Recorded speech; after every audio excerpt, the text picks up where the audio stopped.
Sign up at arizona.vote or call 877-843-8683. Track your vote this fall. Visit arizona.vote to sign up today. This message is sponsored by the Arizona Secretary of State's office. It's fall football season, and Kasai Japanese Steakhouse is doubling down, now with 2 Valley locations.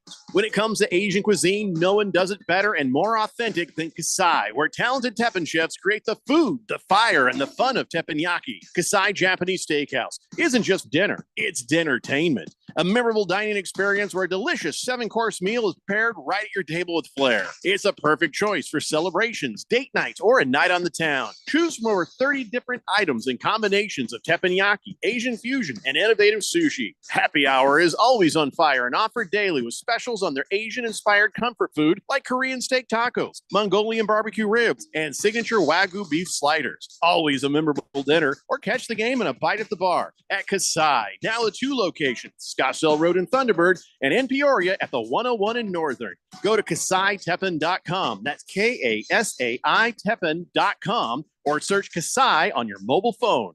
KQFN Tempe. Also transmitting on K257CD Phoenix at 99.3 FM and K240 EU Mountain Hills at 95.9 FM. All right, people, settle down. Because it's time. Time for what? Showtime. When does it start? Right now. 3, 2, 1. Let's get on with the show. Let's do it.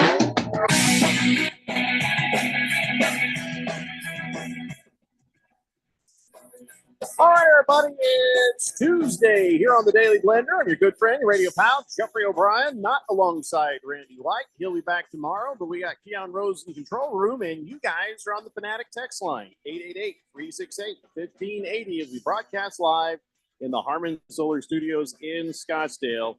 All right, so week 2 of the NFL has come and gone. You will have plenty to say about last night's game. But first, we have to take care of important business. Taco Kenny has texted in, and he has a man card violation question. And you're going to have to help me out here, Keon. You're going to have to pay close attention because it's one of Taco Kenny's rambling texts, and I'm not sure I'm tracking it. So help me out here. He says, "Hello, Blender Nation. Question, is it a man card violation because you can't work out with the wifey because you can't hang while she's talking to you on the phone while walking on the treadmill, watching Monday Night Football, and calls the same play options and defensive packages as Eli, Peyton, and Belichick's calls? Maybe she's working the wrong gig. Can you please pour a martini for Mrs. Taco for her play callings? I'm in love." Really not seeing where the man card violation is, except you say you can't hang. You can't hang with the workout part. You can't hang with her knowledge of football. I'm not really sure. You get a man card accreditation for getting one of the gals who loves football. I have that badge. It sounds like you have that badge. But as far as man card violation, I don't see one unless, I don't know. Come on, man. My wife is way better shape than I am. It's not a violation.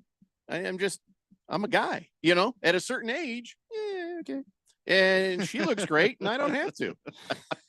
She makes me look really rich. I'm just saying.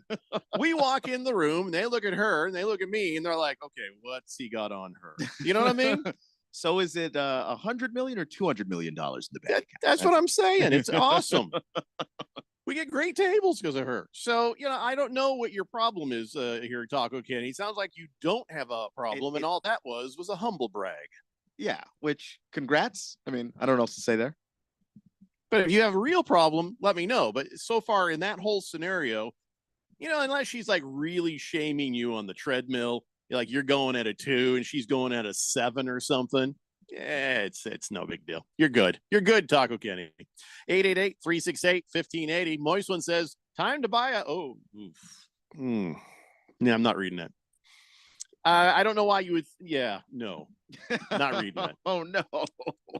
Teacher lady says, sad to hear Randy's out today, but as long as I got me some Jeffrey and Keon, I'm happy. You two are my favorite parts of the show. Jeffrey with the comedy and the witty comebacks. Keon with his insightful analysis and sports proficiency.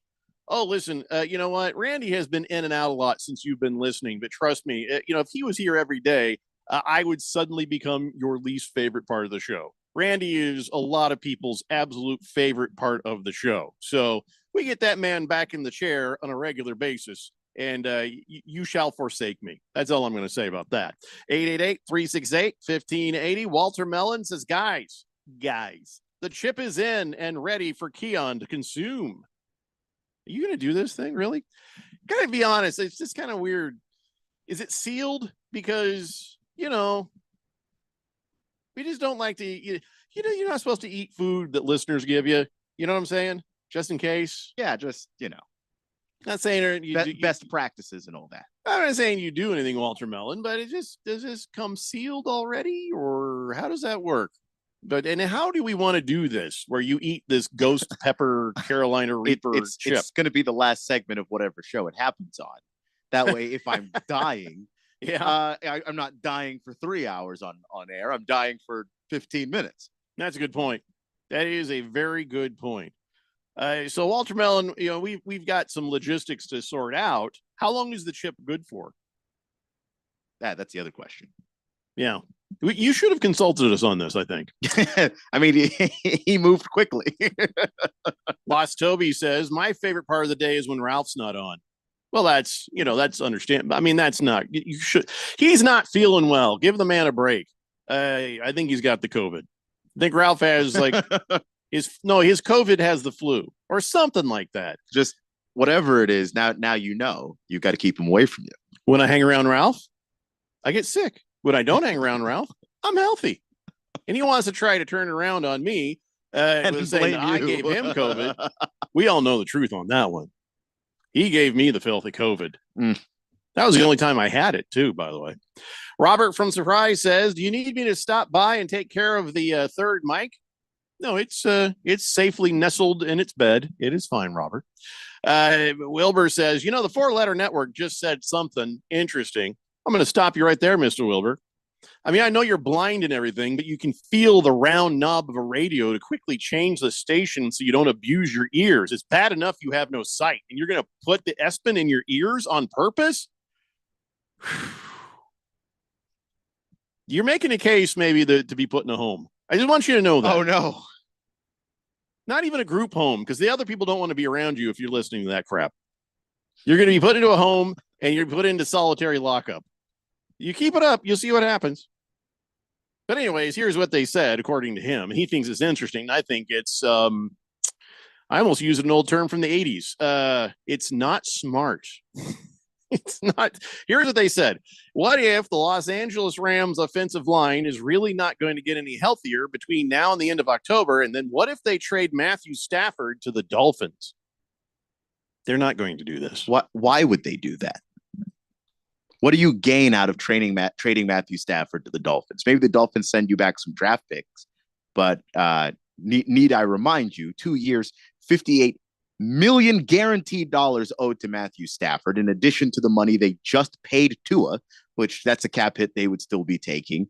Are they going to get first rounders back? Probably not, given the age of Matthew Stafford.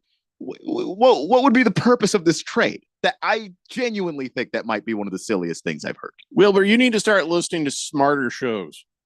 I don't mean this one, but I mean smarter shows than what you're listening to on the 4-letter. Okay. Big George is on the text line, says, hello, gentlemen. Happy Taco Tuesday. Sweet monkey meat. The Diamondbacks played like a 6-pack of ass last night, losing to the wrong teams at the wrong time. Let's hope Jordan Montgomery pitches good tonight because we need to win. Only 1 game ahead of the Mets and 2 ahead of the Braves for that final playoff spot.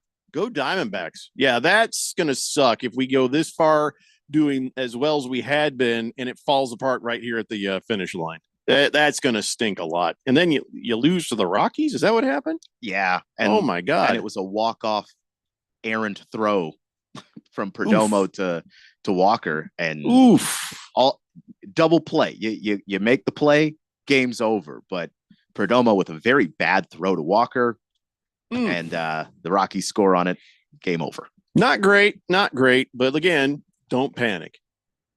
Hang in there. Hope for the best. All right. Lost Toby says he's hungover from the Seahawks leading the division. He's celebrating like they won the Super Bowl or something. It's okay. That's as much as he'll probably get. Yeah. Robert from Surprise says, well, if that's the case, the Raiders want Matthew Stafford. We have a celery cap room. Really? How much celery cap room do you have? It's not about whether or not you want him. I mean, I understand the Raiders do. What are you willing to give up for Matthew Stafford? Well, And evidently, why- Robert from Surprise, vegetables. Apparently, Yeah. I don't know that. I don't know that the Rams want celery back, but I don't have a celery cap because I don't eat celery. And then especially after I find out that the only nutritional value comes from the peanut butter you put on the celery. Celery itself, if you ate that, you would die. If that's all you ever ate, I mean, yeah, you if would that's die. all you ate, but it's I mean, you get got a lot water. of fiber in it. So I mean, it's got It'll clean your colon, so you have a nice, shiny, clean colon for the autopsy. But outside of that, there's no nutritional value, it's negative calories. So there's that. which will kill you eventually. Eventually. Teacher lady says, "Oh dear, the abuse of the elderly and the blind on this show is shocking. I cringe, but yet I laugh at the same time." That's how I feel. Good That's- God, that is probably the best description of the show. You'll cringe and laugh at the same time. While I do not actually make fun of Mr. Wilbur, That's not true. You did. I do not. I did once. It has never happened. It's You never did. happened. But I have laughed at every single time that it's happened, and I don't feel great about that either. So Yeah, listen, It is what it be, is. I'll be taking the hits in hell. The rest of you just get to enjoy from the sidelines. Robert from Surprise says, "Damn, Siri did me dirty again." Yeah, celery cap. I love that. Moist one says, "Those teams with no playoff chance are dangerous. They are motivated to play spoiler." That's right. And the Diamondbacks took your foot off the pedal at the wrong time, started making mistakes. Hope this doesn't cost you. I say us is really what I mean. All right, so listen. Of course, we're going to start the show today at some point. Hold on. Chosen One says, "Afternoon, gentlemen. Who's the pretender and who's real? Derek Carr, Baker Mayfield, Sam Darnold." Wow, look at him. He's like trying to produce the show here or something. Are any of them pretenders? Derek Carr is what Derek Carr is. You know what I mean? There are ups and downs with Yeah, Carr. That's but- always been his career. So whatever he is at that moment, that is what he is at that moment. Baker Mayfield, I think he's real. He's just finally found the right spot. Sam Darnold, I'm going to tag pretender unless he keeps on going. I mean, I don't think he will. That game on Sunday where, he had that great first half with Justin Jefferson. Jefferson's out second half. Mhm. No Jordan Addison, no Justin Mhm. Jefferson, no TJ Hawkinson, and Darnold closed the game out. Had some great throws in that game too. I don't know. If Sam Darnold's for real, then you got to say he's for real. Baker Mayfield seems to be for real. Derek Carr, like I said, we just went through and said, well, sometimes he is, sometimes he isn't. So maybe that makes him a pretender, because if you can't consistently be that all the time, right? Yeah. And I guess we'll see, because if he's got the support of Alvin Kamara playing the way he played Sunday, That helps. I think that helps him a lot. But if it's Alvin Kamara the way he played last year, not so much. Scratch Me Because says, what's the over under on Commanders field goals this week? 9. I don't know. I don't know, but Threw that out there. Sounded good. they signed that dude off the street and he hit 7 of them last week. So Well, are you going to keep him? yes, That's what I thought. Yeah. I right. sure hope so. So yeah, how many upsets did you say there were last week? There was 7, which was tied for a record. Make it 7 turnover. My mouth ain't working suddenly. 7 upsets in 1 week, and again, this is the worst start to a season I have ever had doing picks since we started. Even back when we had what they would call themselves reputable sports talk show hosts. Yeah, right. I whooped their asses too. So that's been since 2017. I have led the charge, and really with a chip on my shoulder, because I'm not your typical sports talk show host, So I have, it's not just an ego thing that I get to say, oh, I've won the thing 3 years out of all these years. It's more almost a middle finger to the a-holes who are now down the dial. So for me to see this, I feel a little bit like a failure. I feel like I just feel down, because this is the worst start I've ever had. Now, I've had bad weeks. maybe even worse than this week, but it still don't feel good. And so here we are, week 2. Keon, you led the. I'm sorry, that's not true. But Randy White, I got your hopes up. I was like, oh wait, did I? Randy White led the way with 9 right for the show. 9. The winner of all of it for the week got 11. Just to give you an idea, everybody's picks were kind of busted this week. Mm-hmm. So that gives me a little bit of solace I can try to catch up with. But Guzmo77 is this week's winner with 11. And the current leader, I can tell you guys every week, the leader, I don't have to go do a bunch of math because the pool host platform tells us automatically who would win today if it was over, and it's Desert Steel 58. So congratulations for that. But back to the show, Randy White had 9. Keon, you had 8. Radio Ron had 8. And then Ralph and I tied with 7. But now in the standings, Randy White, Ralph, and Radio Ron are tied with 19 right. And, well, you and I have 17. So it's bad. Yeah. It's really bad. It's almost like if you actually made your picks logically last week, you're screwed. Yeah. I mean, it was just, I feel like I got my 8 picks because I had one underdog pick that I felt kind of good about. And that hit because all the underdogs hit, basically. Jeez. Yeah, I don't know what's going on. Hopefully things will settle down. Or, you know what? That's fine. I guess I'm due for a down year. I'm very distracted with a lot of other things right now too. But that's no excuse. But usually after a couple of weeks, you can get a good idea of, okay, maybe I had a rough first couple of weeks, but now going into week 3, I have an idea who's good, who's not. I don't feel like I've learned anything from the first 2 weeks of football. Like, not a damn thing. I learned one thing. My Colts stink. That's what I learned, and it makes me sad. I mean, it would make anybody sad. But you're not the Panthers. I'm going to take a look here. And, oh my God, I'm looking at the standings for, like, if we were to end it right now. Fish Tank is doing pretty damn good there. Fish Tank is in 4th place. I don't know how, but he's seeing them. Bite Micah Bob is in 6th place. I'm just looking for names that I know. Average Joe is in 13th place. Choro is in 17th place. Didn't he win last year? I think he won last year. I think he either won or was very close. I remember him being at the top. Baby Got Dak is 19th place. Fighting Wampa is in 22nd place. T-Licious is in 27th. Oh, there's Hefty Lefty in 25th. Niner Napolis in 29th. I'm not going to sit here and just read off everybody's names. I'm just kind of looking for mine. Oh, look, I'm in 140th place. Oh, fantastic. Lovely. Fantastic. Where are you at? Do you know where you're at? We shouldn't do this. We shouldn't do this. Too early. Doesn't matter. Let's just stop. Oh, Fish Tank.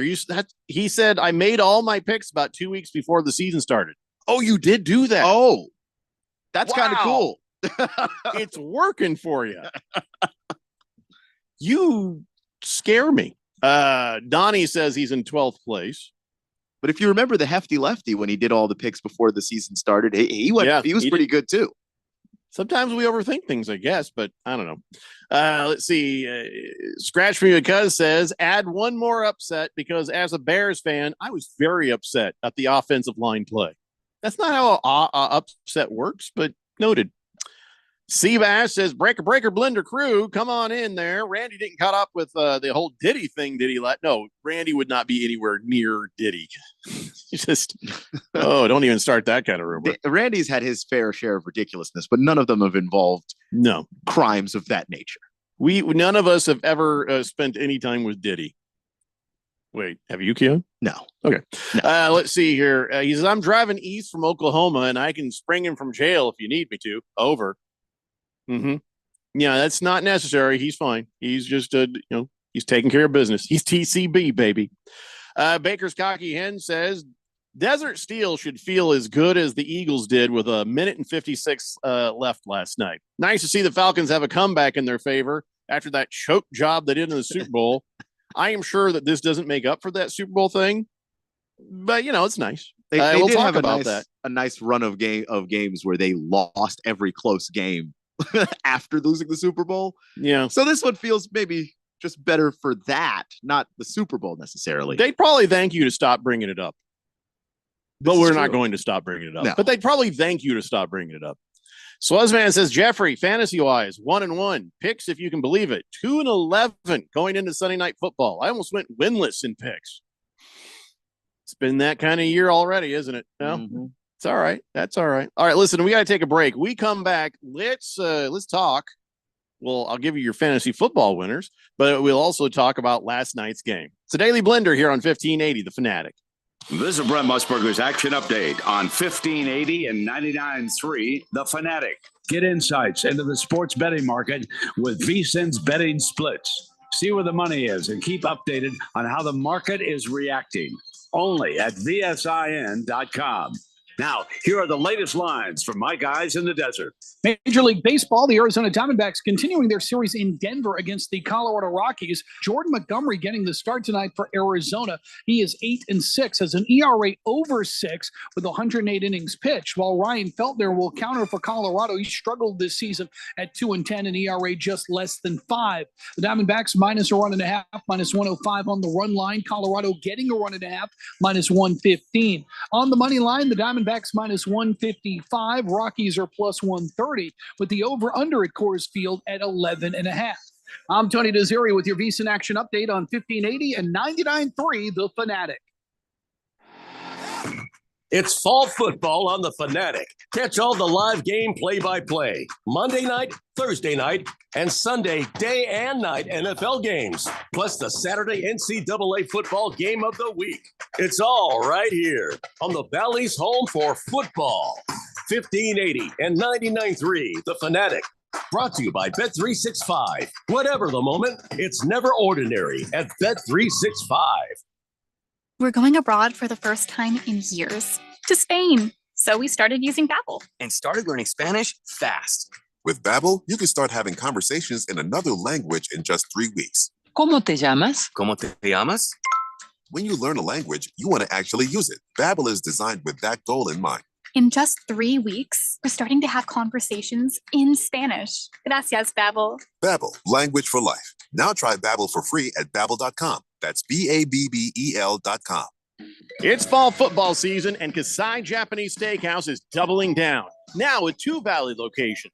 When it comes to Asian cuisine, no one does it better and more authentic than Kasai, where talented Teppan chefs create the food, the fire, and the fun of teppanyaki. Kasai Japanese Steakhouse isn't just dinner, it's dinnertainment. A memorable dining experience where a delicious 7-course meal is prepared right at your table with flair. It's a perfect choice for celebrations, date nights, or a night on the town. Choose from over 30 different items and combinations of teppanyaki, Asian fusion, and innovative sushi. Happy hour is always on fire and offered daily with specials on their Asian-inspired comfort food like Korean steak tacos, Mongolian barbecue ribs, and signature Wagyu beef sliders. Always a memorable dinner, or catch the game in a bite at the bar at Kasai. Now with 2 locations, Scottsdale Road in Thunderbird and in Peoria at the 101 in Northern. Go to KasaiTeppan.com. That's Kasai Teppan.com, or search Kasai on your mobile phone. Hi guys, Jeffrey O'Brien here. Have you ever gone to HarmonSolar.com? Well, you really need to, because everything you ever wanted to know about how solar power can save you big on your monthly electric bill is right there. It's online. Through your phone or through your computer, you can learn about tax credits, the equipment they use, look at how they do things for businesses as well as homeowners, see testimonials from happy customers, and I hear they got a pretty good podcast too. Check it out. Go to HarmonSolar.com. That's HarmonSolar.com. Ralph? Yeah, Neil. Why is that moving truck out front? And what are all these moving boxes doing here? Haven't you heard? The Weekend Warriors are moving to Sundays at 8 a.m. Yeah, we'll be the best pro football pregame show in the Valley. I'll break down the Cardinals each week. I guess I can break down the Cardinals' opponent each week. And we'll have a weekly segment with last-minute fantasy football advice from the king, Scott Engel. So what are you going to do, Ralph? I'm just going to be right all the time, like always. Whatever. It's the Weekend Warriors Football Sunday. Starting in September. At 8 a.m. on 1580, The Fanatic.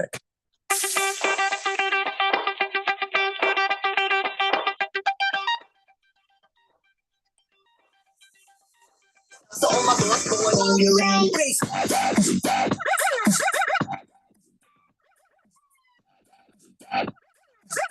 Daily Blender here on 1580 The Fanatic. You know, I love that song. That's from Deadpool. But the other song that we really like is that Skibbity Bop Bop Pow. That song. And I guess I had my my Spotify was on. I was making bacon Saturday morning, as I so often do. And I leave the room. I go out to do something, and all of a sudden, I hear just blaring from downstairs, skibbity bop bop bop, and all those little sound effect stuff. My wife has cranked it up. Turns out she loves that song. It's a fun song. Yeah, and then she's I come downstairs, and she goes, "Are these guys Russian?" I'm like, "Yeah, they are." She's like, "Oh, because the guy's got a giant bear tattoo on him." I'm like, "Yeah, he's totally Russian." But yeah, that's a fun song. Anyway, it's what did I say? The thing? It's the Daily Blender here on 1580 The Fanatic, and okay, before we want to talk about last night's game. We're going to talk about last night's game, but the text line keeps flaring up. I like that I say the text line flares up as like it's some sort of disease thing, like a rash. I got a big flare up of the text line. Let's see here. George is happy to be tied with me with 17 correct picks. He says, "Oh, I don't feel so bad now. Great minds think alike." George, if we were great minds, we wouldn't have only 17 picks right. Seabass says, "I hear you loud and clear, O'Brien. Looking forward to listening to a full show today. Got nothing else to do besides listen to you guys and stare at this empty interstate." Over. Yeah, going through Oklahoma. All you can do is pray for a border, Ooh. Best of luck to you, man. Let's see. Fish Tank says, "Ooh, I got to say, it was really fun beating Rosalie." Oh, good for you, Fish Tank. She is playing, right? She didn't just abandon her team because she's all upset to be in the regular leagues now, right? All right. So here's your fantasy football winners this week. I start. What I do is I load up all 14 of the leagues, right? And then I go from the highest number league over to the Premier, all the way down the Premier League. And I've told you this before. When I read, I usually read a magazine backwards. So that's kind of why I do it. I don't know why. It's why I do it the way I do it. And so as I'm going backwards, I get to League 12. And Surprise Bears has 224.9 points. Who did he have? You know what? Because told myself I was going to check that. Here, let me go check that. How do you get to 224 without, I don't know, 4? I'm going to guess Alvin Kamara was part of it. You have to. Maybe Kyler Murray might have also been part of it.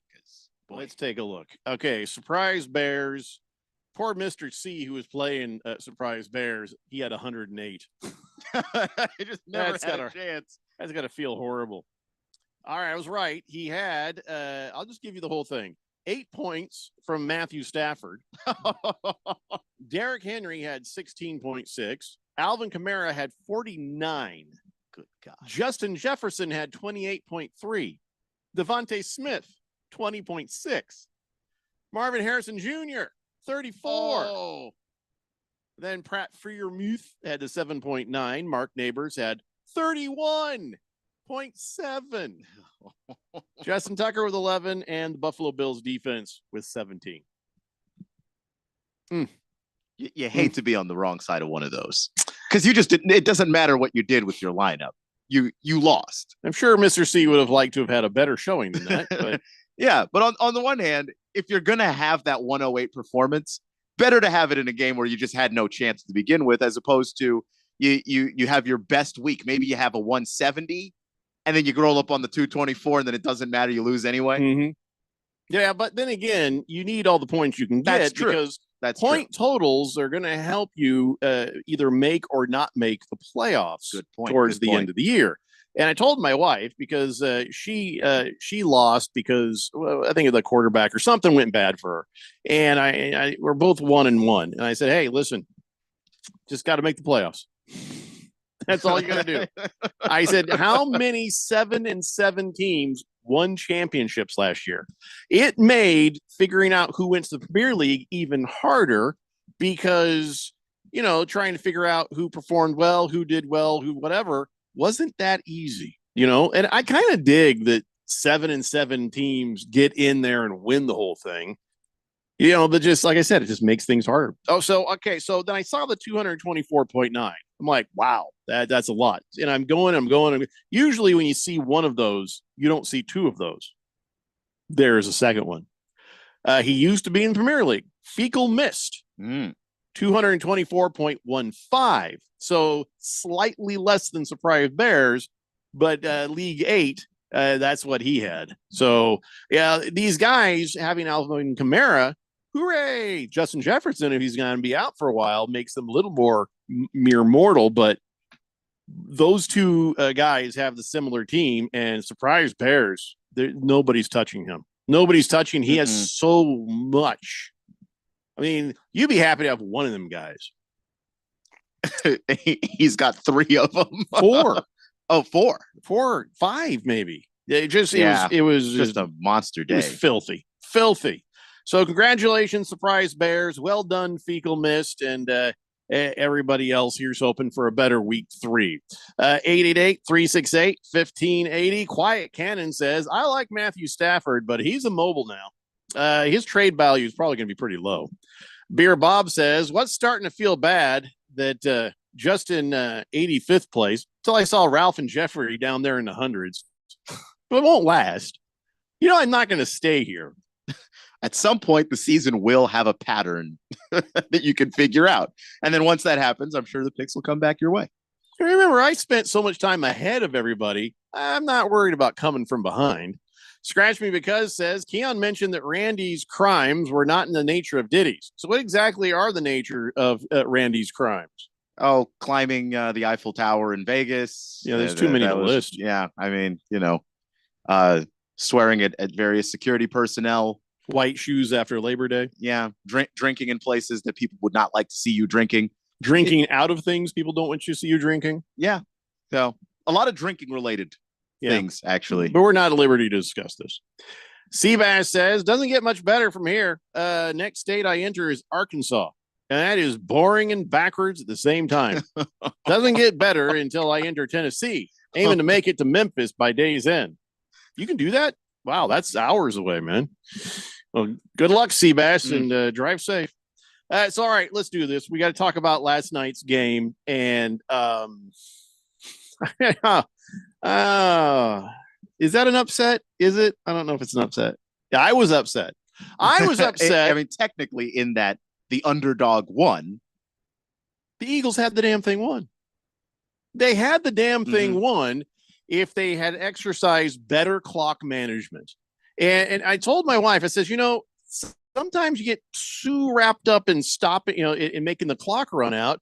You forget to run football plays. And if you had just gone down there and run football plays like you're trying to get in the end zone, I would bet you would have been able to run off just enough clock. You know what I mean? They were so close. It was ridiculous. What was it? 2.5 minutes? I mean, Yeah, I agree with you. I think that they were, and it happens to a lot of teams. It's not just the Eagles. Teams do this all the time where you get into a position where you can win the game, and now you're trying to waste time. Scoring's got to still be a priority for you, and well, that's not how it played out. Sirianni needs to be fired. It may happen to him. I'm not even an Eagles fan, and I'm sure Eagles fans are agreeing with that. Sirianni needs to be fired for the way he handled the clock management. And for poor Saquon Barkley to sit there and blame himself. Yeah, you dropped the ball. You blame yourself for the play if you want, but you can't be blamed for the bad play call. The game was in hand. You made a mistake. You were going to get over it, but your coach called the wrong plays at the end of the game. Why the hell would you pass the ball? And this is also on offensive coordinator Kellen Moore as well. Yeah, I mean, listen, Kellen Moore, Nick Sirianni, just blew it. They blew it. You've got Saquon Barkley and Jalen Hurts. It's possibly the best quarterback running back duo in the league at running the ball specifically. You have no business throwing the football that late into a game. You just run the ball. I knew once the Falcons came out on the field, I even said it out loud to my wife. I'm like, you can't give Kirk Cousins a minute and a half at the end of a game in prime time. You can't do this. This is not. And she's like, well, he hasn't done anything the whole game. Oh no, this is what he does. This is what he does. And his primetime thing, it's turning around because Kirk Cousins, bad record on Monday Night Football. It's even with the win last night, 4-10, but he's won 4 out of the last 5, right. and some of them in dramatic fashion. All we know is this, the Eagles blew it. That's it. That's all you need to know. It's not how the Falcons, wow, they got, oh yeah, no, it wasn't thrilling. It was annoying because you just watched some horrible, horrible coaching from Nick Sirianni. And okay, he'll throw Kellen Moore under the bus too. It was just bad. This is should have been a lot easier to sort out. If you had not thrown the ball on 3rd down, you would still have the ball. You could have utilized 4th down along with 3rd down and kept that clock going and not given them enough chance to do what they need to do. Oh, also might have gotten the 1st down. Yeah. I think the irony of playing the Falcons in this is just funny because that's how the Falcons lost that 28-3 Super Bowl, in large part because they stopped running the football. They were up 28-3 and they were still passing it. That to play this team and make that same mistake is, well, it's funny. Maybe it's because it's the Eagles that I find it funny, but it's funny. Well, I only care because I had to pick. I picked the Eagles. There's another one I got wrong. I picked the Eagles too. I mean, just bad football. It was already kind of not great football to begin with. There's a lot of defensive stuff and a lot of whatever. And you're like, what's going on? Why is this so bad? And then at the end there, the only part that was good was Kirk Cousins doing the 1.5-minute drill. I mean, he did great. He did great. And I did like seeing Bijan. He had some fun plays last night. Yeah, no, listen, you got to give him credit. You got to give Kirk Cousins credit for that drive. The rest of the game was flat as root beer that's been left out overnight. It just was. It was just. Bleh. So what happens now? Do you think they're going to fire Nick Sirianni? Do you think that the Philadelphia, I know the fans have had enough. Are there any fans listening? Let me hear from you. 888-368-1580. But as far as the owner and the GM, do you think they're getting to a point they're like, all this nonsense with your little thug on the sideline, all this stuff where we keep the close but not. And then I feel like we haven't really gotten the best out of Jalen Hurts yet. There's enough, I think, frustration where maybe they won't do it mid-season, but you got to think that clock is ticking on Nick Sirianni. It is. I mean, he lost both of his coordinators. One went to your team, the Colts. The other one came here to Phoenix to be the defensive. Fat lot of good he did me. Well, I mean, hold on. You're with a quarterback who's learning things. But the thing is, like you've got those 2 coordinators gone, and the Eagles haven't looked anywhere near as dynamic since those 2 guys left. So it almost feels like they were the thing that was making the Eagles really go. The Eagles had a really bad end to their season last year. They back into the playoffs and then get bounced immediately. And then you look at what's going on with them this season, and it's a lot more of the same. It's an up and down team. They don't seem to be particularly well coached. They don't seem to be as prepared as they should be to take on some of these teams. They should be the favorite in the NFC East, and they're tied with a bunch of teams right now.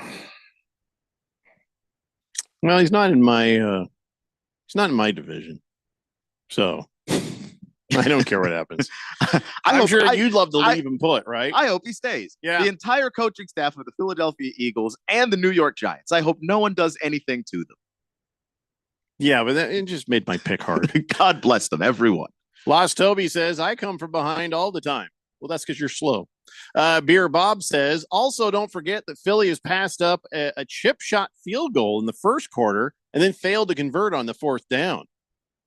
Yeah, comes back to haunt you. I mean, that's why you take your points. I understand, being aggressive, early, but first quarter, I can't apply that first quarter decision to the loss in the fourth quarter.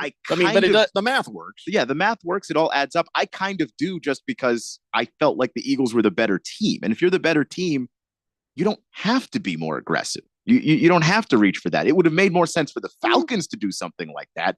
If you're the Eagles, if you have the opportunity to get points and you think you're going to outscore this team, take your points. Yeah, it's a culture decision. Sometimes, Yeah. like Dan Campbell, you're going for it and biting kneecaps. Other Yeah. people might be more calculated on things. I can't fault you for what you did in the first quarter in that, but the math is correct. But yeah, I don't. If I were a fan, I wouldn't be that upset about that part. It's just if you leave points on the field early and then you screw up the clock stuff late, it gets easier to be mad about the stuff. Oh, you and it's messed up easier. early. Easier to remember too, isn't it? Yeah, because you're looking for answers. Yeah. Son of a bitch.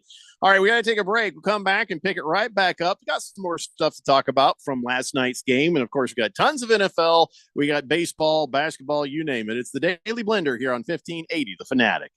Breaking news coming in from Bet365, where every nail-biting overtime win, breakaway, pick six, three-point shot, underdog win, buzzer beater, shootout, walk-off, and absolutely every play in between is amazing. From football to basketball and hockey to baseball, whatever the moment, it's never ordinary at Bet365. Gambling problem? Call 1-800-NEXT-STEP. 21 plus only. Must be physically located in Arizona. 4 years. That's how long it took Democrats to ruin our economy and plunge our southern border into anarchy. Who helped them hurt us? Ruben Gallego. Washington could have cut taxes for Arizona families, but Ruben blocked the bill. And his fellow Democrats gave a bigger break to the millionaire class in California and New York. They played favorites and cost us billions. And Ruben wasn't done yet. Democrats could have secured the border. Instead, they invited an invasion and used our tax dollars to pay for it. Ruben Gallego even backed a law to let them vote in our elections. Don't give Gallego and the Democrats another 4 years to hurt us. Give your support to a real Arizona leader, Kari Lake. Kari and the Republicans will secure the border, support our families, and never turn their backs on us. Kari Lake for Senate. I'm Kari Lake, candidate for U.S. Senate, and I approve this message. Paid for by Kari Lake for Senate and the NRSC. The smarter way to clean your floors. It's time to make the swap. Swiffer Power Mop. Introducing the new Swiffer Power Mop, the all-in-one tool that gives you a mop and bucket clean in half the time. The solution's built right in, so no heavy bucket, and the pad has hundreds of scrubbing strips to get deep into grout. Don't mop harder, mop smarter. Swiffer Power Mop. Swiffer Power Mop. I'm still going for it, even with higher stroke risk from atrial fibrillation and a regular heartbeat not caused by a heart valve problem. Over a 3-year study, Eliquis apixaban tablets reduced stroke risk better than warfarin, and over 97% of Eliquis patients did not experience a stroke. A first stroke occurred in 2.9% of warfarin patients versus 2.3% of Eliquis patients. Don't stop taking prescription Eliquis without asking your doctor. It may increase your stroke risk. Eliquis can cause serious and, in rare cases, fatal bleeding. Don't take Eliquis if you have an artificial heart valve, abnormal bleeding, or antiphospholipid syndrome. While taking, you may bruise more easily or take longer for bleeding to stop.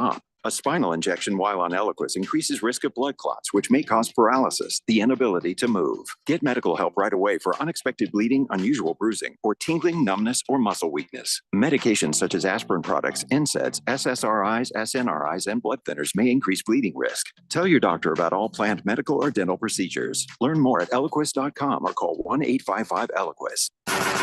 1580 The Fanatic. And at 1580thefanatic.com. Your home for sports.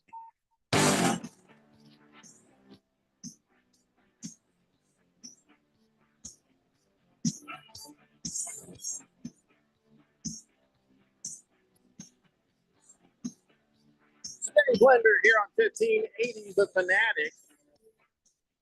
So Kirk Cousins says, yeah, wins like tonight change the tale of a season. It's week 2, man. Yeah, I mean, if it was week 4 Easy.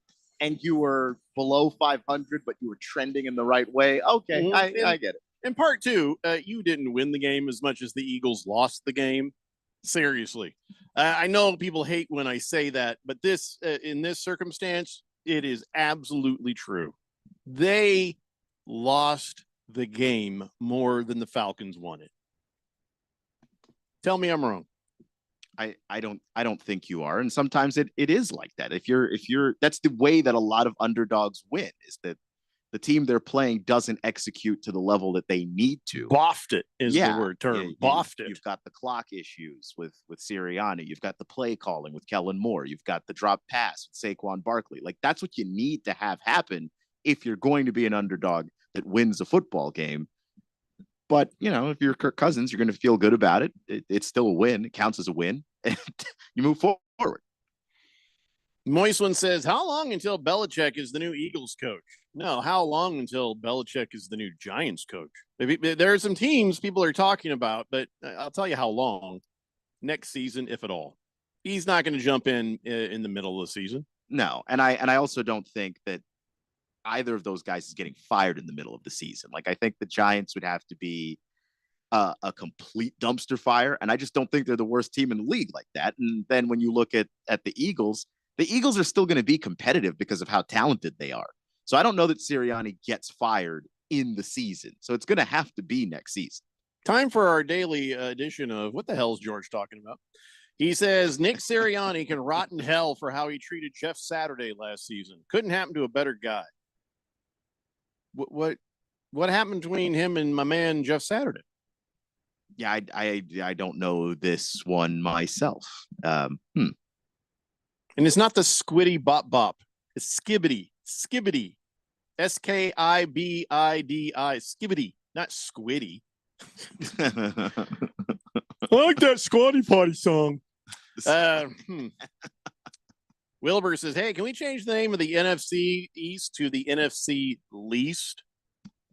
Heard that joke before, and no. Oh, I thought he workshopped that one. No, that's as old as me. I've heard that my whole life. Did you try that one out on the other guys in the Dial-A-Ride band? You really should do that. I mean, Swazman says, Jeffrey, my Chiefs versus Packers Super Bowl prediction is still looking pretty good. What do you think? No.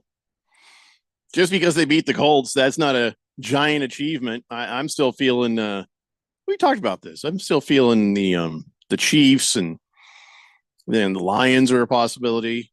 Saints are a possibility now that I did not expect. But yeah, it'll be the Chiefs and somebody, but not the Packers. Heavy Metal Maniac says, can Mike McCarthy be fired yet? Jerry Jones is an idiot.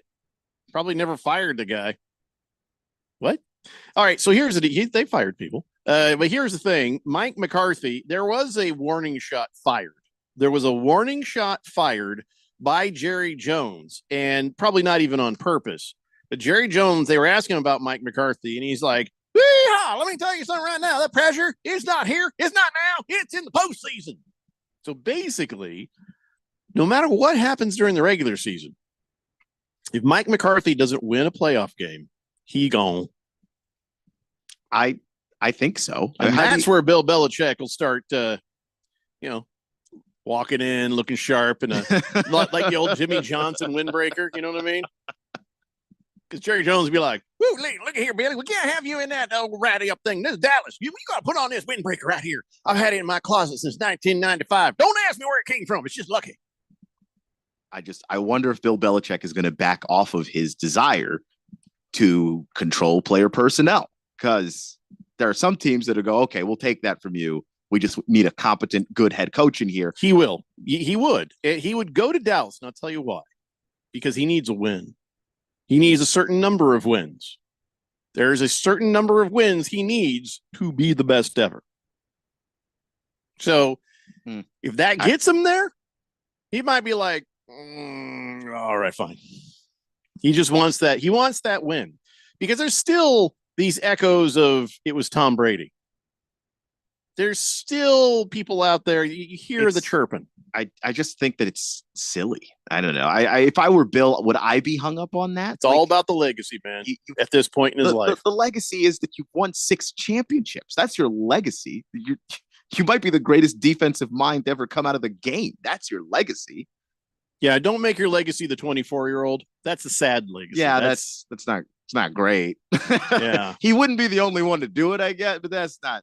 It's not a good look. Yeah. So let's see. Seabass says, Keon, don't forget that amazing coaching staff in Dallas. Let's hope they stay around forever, too. Washington has the best coaching staff in the division, hands down. Over. I feel very odd saying that, but I agree. Just weird, huh? Yeah. And Cliff is on the coaching staff, if that tells you about the coaching in the NFC East. Lost Toby says Bill Belichick to the Niners. I don't see it. And also Kyle Shanahan's not getting fired.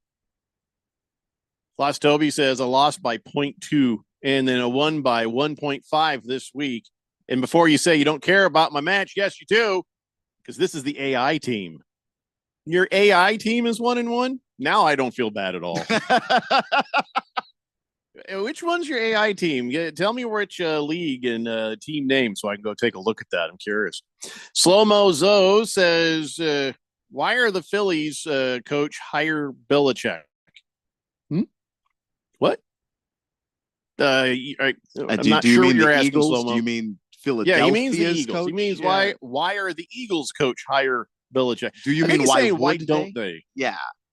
Because they have a coach right now, and I don't know. Yeah, I don't know if he'd go to Phil. I mean, that team though, it's a good team. You'd want to go to that and coach that. I think as far as for the long haul, Philadelphia's got a better team than Dallas does. Yeah, it's not a bad idea, Slow-Mo. So I bet Bill Belichick would consider it, but I don't know if upper management for the Phillies is thinking that way. Yet they should be. Quiet Cannon says, "Come on, Jeffrey, you got to admit Falcons got a break and they took advantage of it." No, absolutely. And at that point in the game, after all the other quarters, all the rest of the time went by, Kirk Cousins finally flipped the switch and got it done. You got to give him credit for that. Sure. Where was that the rest of the game? You know what I'm saying? I don't know. Last Optimist says Sirianni is a colossal jerk, and I wish him swift karma. But honestly, as long as he keeps losing, let him keep his job. If only it worked that way. Robert from Surprise says Raiders versus Cardinals in the Super Bowl. Okay, maybe it's too soon after a nice week. Yeah, Hurry Harry says, who gets in there? Philadelphia, New York Giants, or Dallas? Who gets them in there? Where's Bill Belichick go? I think Dallas. I don't know. If Philadelphia and Dallas are open, I take Philly. You would, but then there's more to it than just that. There's more to it. I think if Bill Belichick would consider, like what would be the consideration of choosing Dallas over Philly? How sweet would it be? You'd have a gold-plated office, the best of everything, the plane, but every part of your life would be made so much nicer and easier. So then is it the legacy or do you want the nicer office and plane? Because if it's the legacy, Philadelphia's team is better. So not only would you win more of those games, if you want to be the best ever and win all these games, you might actually have a chance to win a championship. This team was in a Super Bowl 2 years ago. I bet Bill, if he were to go to Dallas, he'd want input. He doesn't have to run it, but he'd want input. Dallas, yeah, you're right. He's got a team that's 95% perfectly ready to go. He just has to coach them. Of course, then again, Bill Belichick coming in, Mr. Disciplinarian, to any team where that didn't already exist, there's going to be a breaking in period. It's going to be a rude awakening, but that would be true for Dallas and Philly. Probably truer for Philly because Sirianni's not exactly running a tight ship right now, but you know. The Jet says Bill's legacy is the 24-year-old. I disagree, Jeffrey. Kirk Cousins was given a task to go down and win the game with 1 minute and 30 seconds left. He did just that. Scored the touchdown to tie it and kicked the extra point to win it. He didn't kick a point. Did somebody else? Yeah, so someone else kicked the extra point, but I do agree with Jeffrey. He wasn't just given the task of winning the game with 1 minute and 30 seconds left. He was given the task of being good for the whole game, and he was not until the last minute and 30 seconds, which, again, like Jeffrey said, he does deserve credit for. But let's not act like the previous 3 quarters and then most of that fourth one didn't happen. Moist One says the Manning cast with Bill is the best sports broadcast ever created. Bill does add a lot. I like Bill on there. I do. Just going to try not to be hurt right now. Unnamed texter says the pageantry that Jerry Jones would put forth when Belichick gets the win total record would be worth the price of admission. Yeah, I feel like that's the place like you'd want to go, but maybe that isn't the place you go to win. I think maybe Keon's right. Lost Toby says it's League 10, Lost Toby, Cerveceros. Cerveceros? I don't think I'm saying that right. I'll go take a look. Swazman says, if you're picking Raiders versus Cardinals in the Super Bowl, you are higher than I am. And that's pretty high.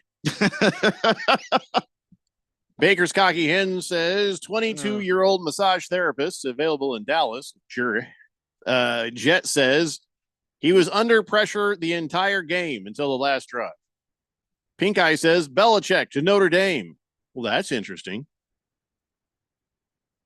I mean, there's no chance, but yeah, like why that would be interesting. Why would he go to college? I don't understand. Because like going to college, He's getting old, guys. Yeah, and coaching in college is worse on you than coaching in the NFL, because in college you've got to hit the recruiting trail, you've got to go and convince players to play for you, and then you've got to keep them convinced because now the transfer portal is here. Nick Saban, Bill Belichick's best friend, just retired from that kind of life. Mm-hmm. Why would Bill go do that? That doesn't make any sense. He's not going to Notre Dame or any college. He ain't gonna recruit. Lost Toby says Baker Mayfield will lead the Bucs to a Super Bowl win in 2026 versus the Raiders. And yes, Janet Jackson is doing the halftime show. Okay. Lost Toby has just shown us that he's high. Fifth Letter says, don't let me down on my birthday, Raiders. Come on. All right, Fifth Letter. Well, good luck. Seabass says, Keon, your Washington Commandos have a decent shot at winning the division this year. The division is rife with bad coaches. Go get it, my friend, he says. I appreciate the support, but I'm not going to call that until I see that. Lost Toby, if I'm not saying it right, how do you say it? He says it's beer makers or brewers in Spanish.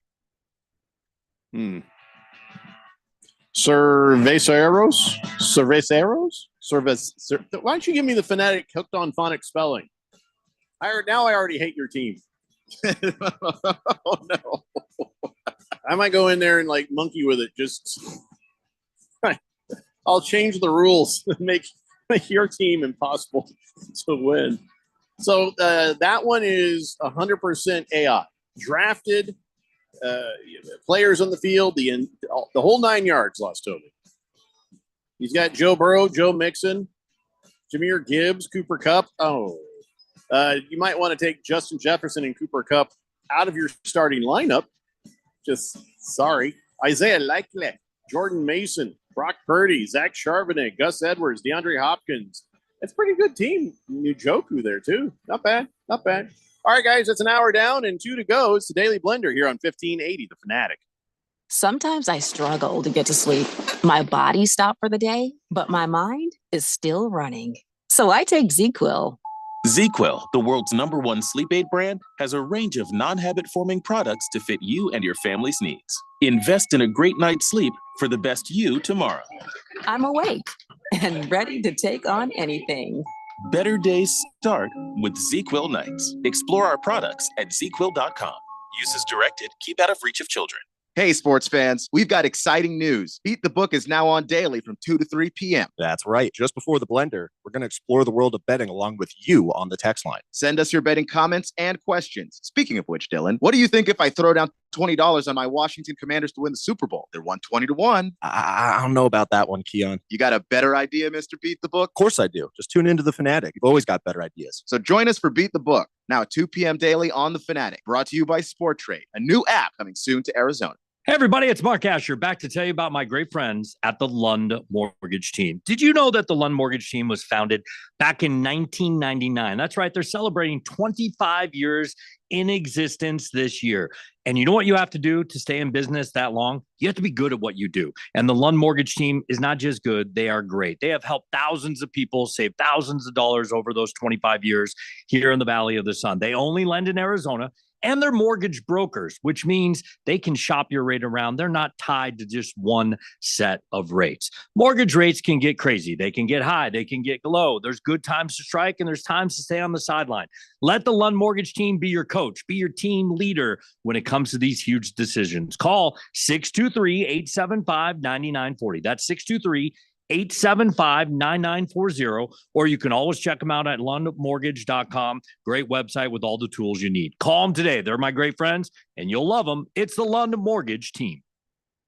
My pain is considerable, but that prescription is dangerous. The side effects of my medicine are worse than my condition. I'm in recovery. I can't take those pills. When faced with a health crisis, you shouldn't have to choose between risks. At the Naturopathic Physicians Group in Scottsdale, our medical doctors are experts in full spectrum care using a natural approach. Patients come in for a variety of issues, including joint pain, chronic conditions, and issues specific to men's and women's health. Our naturopathic doctors can restore pain-free joint function and restore balance in immune, digestive, and hormone systems, which often improves immediate physical symptoms without having you take a bunch of pills. If traditional medicines aren't working, don't you think it's time to start feeling like yourself again? Call Naturopathic Physicians Group at 480-451-6161. That's 480-451-6161. Or go to naturopathicgroup.com.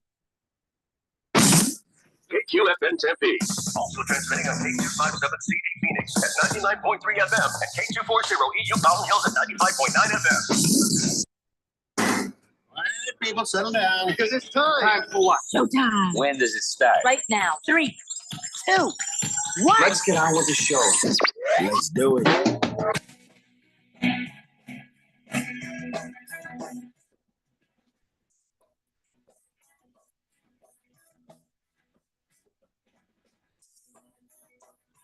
All right, everybody, it's 4 o'clock here on the Daily Blender, and your good friend, your radio pal, Jeffrey O'Brien, not alongside Randy White. Hopefully he'll be back tomorrow, but I got Keon Rose in the control room, and you guys are on the Fanatic text line, 888-368-1580, as we broadcast live in the Harmon Solar Studios in Scottsdale. And we're just talking about Thursday night football and just the ridiculousness that is the NFL right now. We've had surprising things happen at the start of the season, but not like this. I know we always end up saying, well, this is a weird one. It's really, really weird now. It's really out of control. We just broke the record for the number of underdogs winning in a single NFL week. It's 8 with the Falcons beating the Eagles last night. So what do you think? Is it going to settle down, or is this the new normal that anything goes and you just, well, good luck? I think it's going to settle down, but it may settle down with some teams that we thought were bad that maybe aren't as bad as we thought, or some teams that we maybe rated a little higher than they actually are. So we're going to have to figure out who's real and who isn't and go from there. But we don't have a whole lot of data to work with. Well, it's a long season, longer than ever. So that's fine. Can I just say first off, just Drake London, getting that touchdown. Okay, good for him. But then he did the gun celebration, and then they got flagged for it. And so that pushed Young Ho Koo back, but he still got the extra point.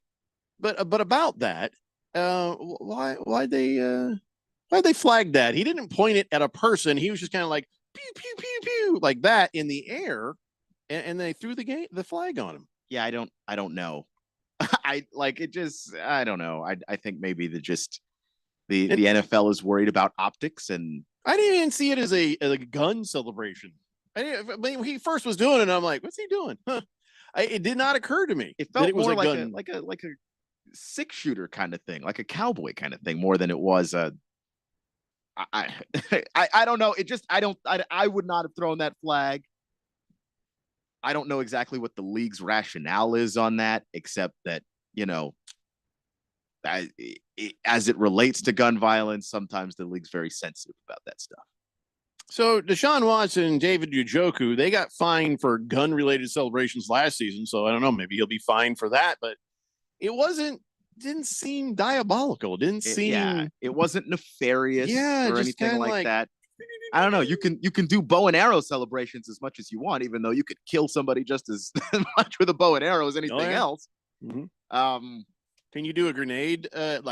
Someone's gonna have to try that and find out. Test the league and see if that'd be my touchdown celebration and be like, all right, boys, if I get in, I'm gonna pull the grenade and then I'm gonna throw it, and you guys all go. It would let you do that. It would be funny, but the NFL nicknamed the No Fun League for a reason. Maybe not. Megatron says it was fireworks. Is that what he said? I could see that because it didn't look like a gun thing, but I think it was like He was like trying like bottle rockets or something. But I just think they're too sensitive about it. Berg says football is fun. It's supposed to be. Supposed to be, pal. But even then, knowing that there are certain things that you can get a penalty for, certain things you can get fined for, you got to be careful. So, all right, let's move on to some other things. We're going to come back around the NFL here in just a little bit. But first, let's talk about this. The Diamondbacks tonight against the Rockies. They need to get this win. What went wrong in that game yesterday? That's the question. I mean, an error, there was the error on the, the walk-off bad throw, but what is the rest of it? What the hell is going on with the Diamondbacks that they're having problems with the Colorado Rockies? As we talked about here on this show, they play down to the bad teams, they play up to the good teams, but this is the wrong time to let that happen. So, and they were playing against a guy who just came back from Tommy John surgery. Come on, man. Yeah, I mean it's not a good look, but they weren't able to really get the bats going. And so when you have that happen, then your margin for error is much slimmer. And in the case of the Diamondbacks, they just didn't have enough breathing room there to make it out of that game without losing, and the mistake killed them. Yeah, Merrill Kelly did okay, but then he gave up that homer in the fourth. But so. It's one of the rare nights where the problem for the Diamondbacks was run support. They've been hitting the baseball very well over the last 30 days. Still have the highest batting average in baseball. I think they still lead the league in runs in that time span. The OPS, on base percentage, slugging percentage. Like look at all the hitting stats. The Diamondbacks over the last 30 days have been leading everybody, but the bats were a little quiet last night, and it got them. Yes, it did. So we got to get a W tonight. Got to get a W tomorrow. Got to put more W's together. But this should be an attainable W, guys. Come on, get it done, Diamondbacks. Hey, congratulations to Luis Arraez. He, is it a congratulations? I guess it is, because he had 141 plate appearances with no strikeouts until last night. That streak has come to an end. The San Diego Padres, he's 141 times. That's pretty crazy. Nobody's done that in like 20 years. So Arraez, went this long without striking out, which came out to about a month, and he last struck out August 10th. Of course, you go to the plate more than once a game, so there's 141 appearances. And, he's been hitting 394. Not bad. That's impressive. That's very impressive. So before him, the longest streak of plate appearances without a strikeout was Tony Gwynn of the Padres. 1995, he had 170. That's very good company, by the way. And then he tied Gwynn for the fifth longest streak. He did that in 96. So anyway, congratulations to him. And then, sorry, the streak is over. So is it congratulations or is it I think it's a congratulations, because he kept it going for a very long time, and it's something that it couldn't last forever. It had to end at some point, and he was able to set a record with it. Cerveceros. That's how I was supposed to say Las Toby's name. Joe the Show gave it to me for Las Toby. Joe the Show, are you even Hispanic? Because Las Toby took forever to give me Cerveceros. He has Cerveceros. Cerveceros. Okay, now I'm which is it? So now I don't know who to believe. Cerveceres, Cerveceros. Why is there two different pronunciations? There's just a bunch of people right now who speak Spanish who are just like hearing you completely punching the top of their car. Yeah, but just completely every time you try again and again, they're like, "Stop!" Yeah. Yes, I want to say I'd like to meet your Cerveceros. All right. I mean, that's you say it with the accent, maybe it helps. That sounds correct, but Buenos dias, Cerveceros. Now we'll see what happens. Oh, Joe the Show says, "Sir, I am 100% a Mexican, And I'm correct. You said it right. Great job. Cerveceros. Well, that means that Lost Toby's phonetic spelling was garbage. Because he was trying to make me say cerveceros. Yeah, that means one of you is actually just bad at phonetics. Phonetics, yeah. Lost Toby. It's not you. It's Joe the Show is hooked on phonics. Worked for me. Swozman says, anyone still betting on baseball? I took the Cubs tonight. Yeah, you guys talking about betting baseball on the Beat the Book show? Yeah, we did. We actually talked about the Diamondbacks and how Corbin Carroll scoring a run in games still a very consistent bet. I mean, it's one of the wasn't in the beginning of the season, but it is now. Huh? Yeah. I mean, since the All-Star break, Corbin Carroll to score a run in a game more often than not happens. Joe the Show says, you too are now Mexican, jefe. Muchas gracias, senor. Muy bien. I'm going to just say thank you in English so I don't have the chance to butcher something so bad that you take the card back. Dude, I did that. I said it perfect. You did. I was worried about how I would say it and ruin it for both of us. I'm surprised you don't know more than one language. Why? They spoke English. Worldly. They spoke English in the country I was born in. So no, I'm just saying you seem worldly though. Like you would know French, I know Chinese, or something. I took French in high school, and I know bits and pieces. And like sometimes if I watch something and if I watch a movie and what character starts speaking French, I can understand it, but I can't say anything back. If someone said something to me, I'd be stuck because like, okay, I get what you're saying. I don't know how to put the sentence together to respond to you.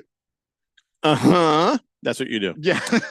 T-Licious says the Rockies have been spoilers for a month. They've won a series against a few good teams. Well, that ain't great timing for us. Yeah, that's still not going to work for us. We're Yeah. going to have to change that. You might have a very good and valid point there.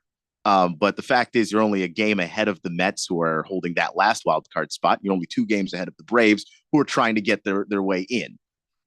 Just the fact that the Rockies have beaten good teams does not make that feel any better.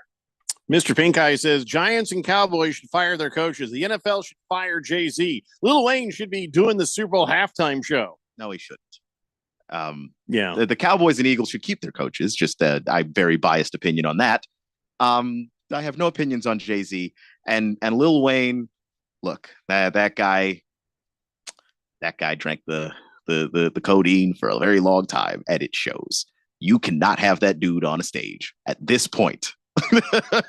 Fair enough. Doing a Super Bowl. Like Wayne has hits. You could have 10 years ago that would have killed. Right now, not so much. Hefty Lefty says, hopefully it's just an outlier game, not a trend in batting struggles. Survey says, okay, I don't know what that was for. Wilbur says, Jeffrey S. Mui fail. You fail. You didn't even write good Spanish. Lost Toby says, I can't. Keon speaks bull and then says Chet. CK says, Jeffrey, stop with your French Spanish accent. It's horrible. Why don't you mind your own business? Big George says, yeah, it's pronounced cerveza, Jeffrey. It's Mexican for beer. Shut up, George. That's not what they're trying to have me say. He's talking about people who make the cerveza.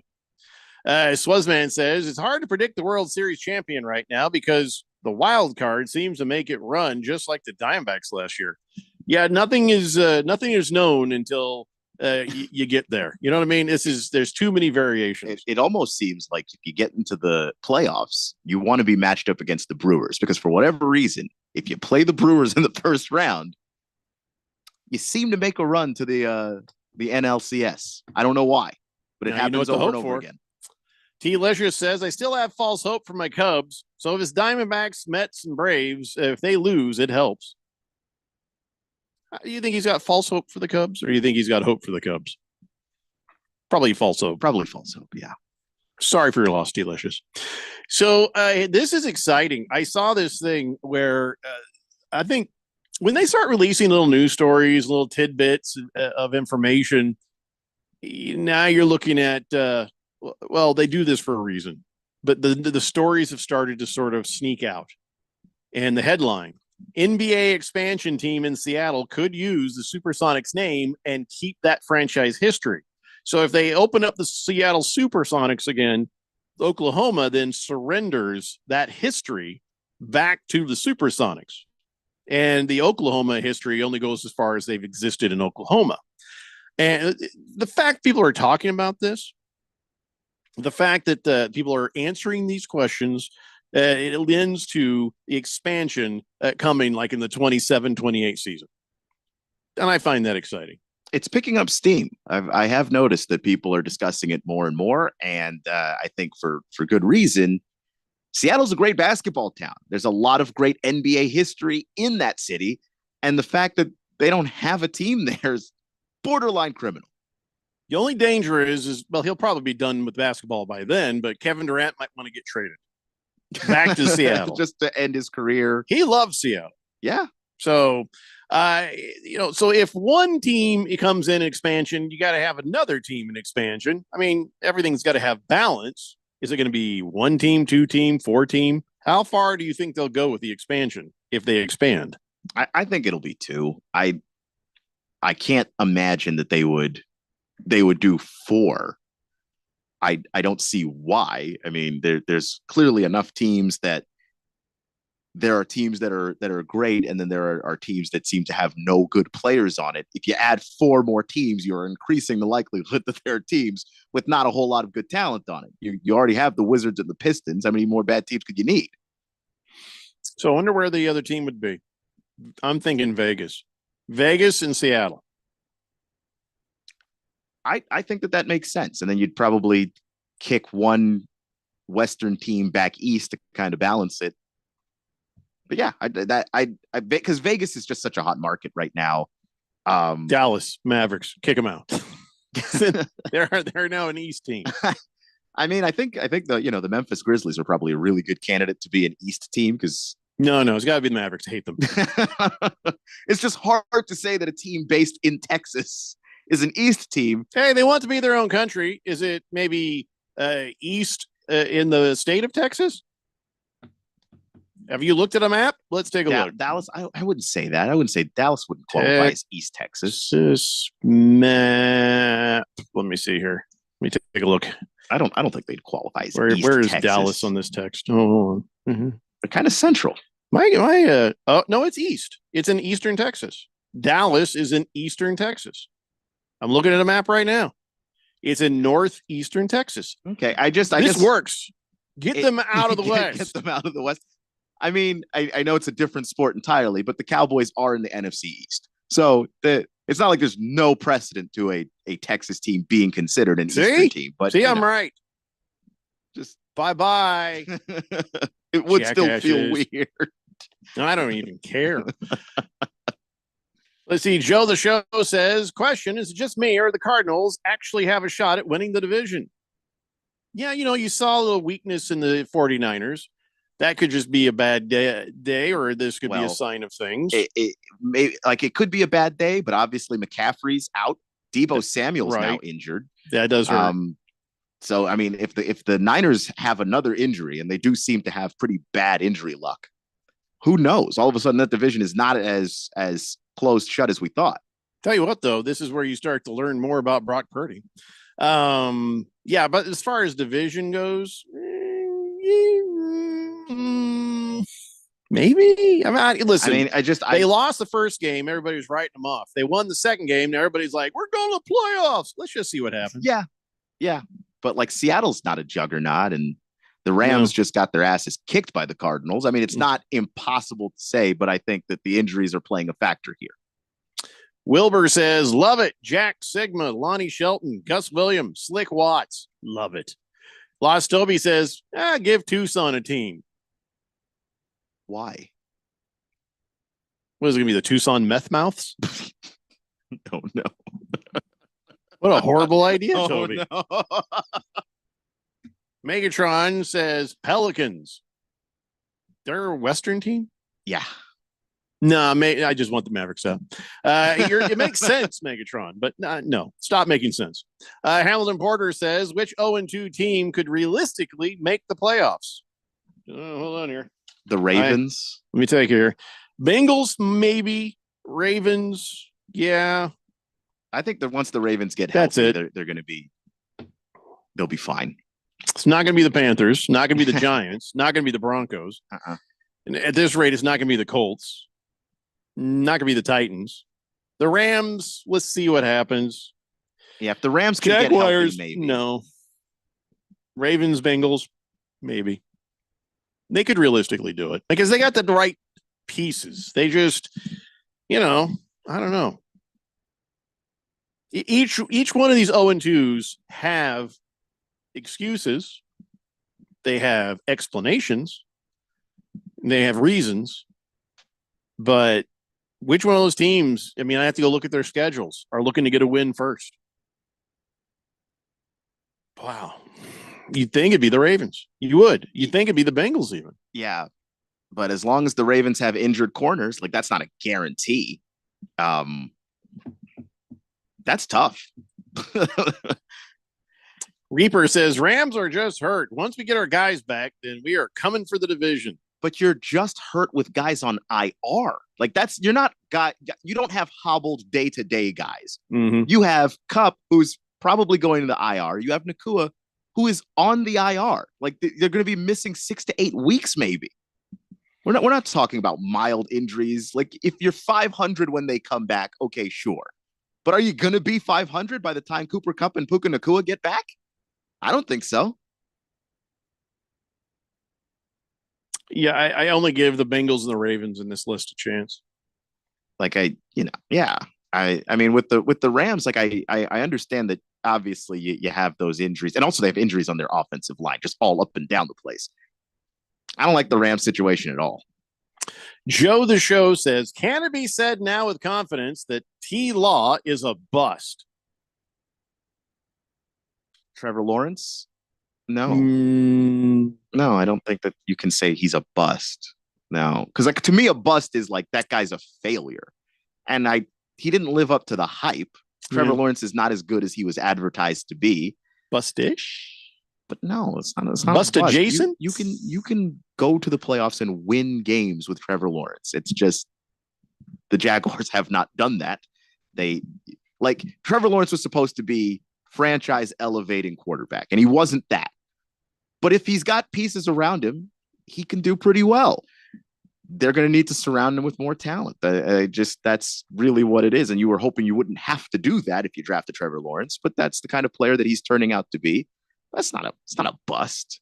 Reaper says, I have faith. Fight me. I'll fight you, Reaper. I'll fight you right now. No, just keep your faith. And if you're right, you're right. I don't know. Just why should we use the energy fighting each other? I don't understand that. You need all the energy keeping the faith, because with the Rams, it's going to be hard. We got to take a break. Back with more of the Daily Blender after this here on 1580 The Fanatic. A new app called Sport Trade is coming to Arizona to make minus 110 odds obsolete. Search Sport Trade Wells to see the great prices Sport Trade players are getting in real time. If you or someone you know has a gambling problem and wants help, call 1-800-NEXT-STEP.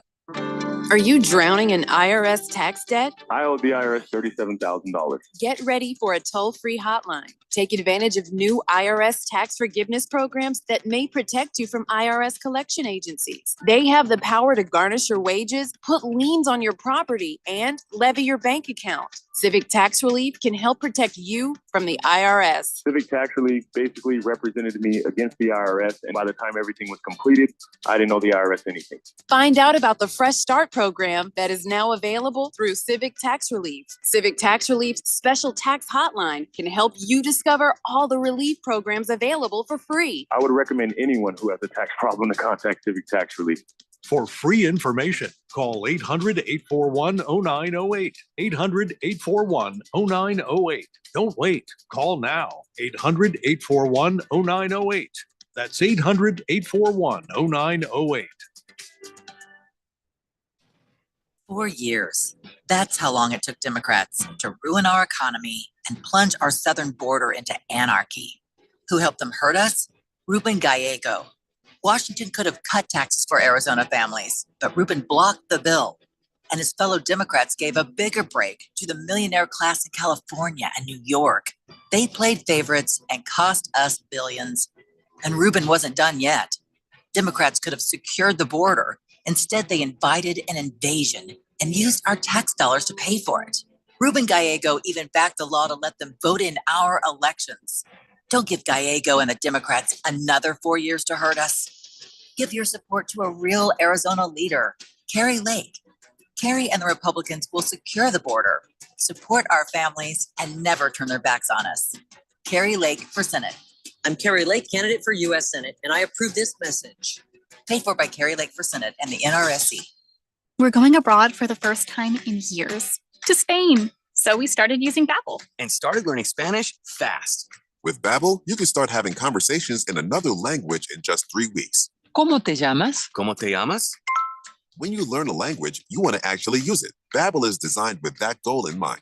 In just 3 weeks, we're starting to have conversations in Spanish. Gracias, Babbel. Babbel, language for life. Now try Babbel for free at Babbel.com. That's Babbel.com. Hey guys, Jeffrey O'Brien here. Did you know Harman Solar has gone super high tech? There's an amazing tool at harmansolar.com that'll give you an instant ballpark solar estimate using satellites from space. You just type in a little information, and within seconds, you'll have an idea of just how little money it takes to save big on that monthly electric bill. I did it, and within seconds, they measured my roof and calculated my savings. It's very impressive. Go to harmansolar.com and give it a try yourself. That's harmansolar.com.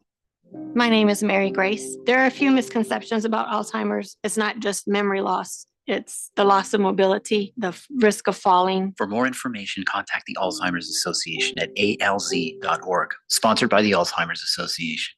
What's up, everybody? Nick Costos here, host of You Better You Bet, reminding you to check out the show. Now, why should you check out You Better You Bet? Because we bring you the most fun. We bring you the most insightful, the most entertaining show in the wagertainment world. From up-to-the-minute breakdowns of backdoor covers, bad beats, and the cheers and tears that come alongside them. Plus, you'll get the best betting analysis anywhere from myself, Ken Barkley, and some of the best minds in the sports wagering world. So tune in weekdays, noon to 3 on Arizona Sports Betting Station, 1580 and 99.3, The Fanatic.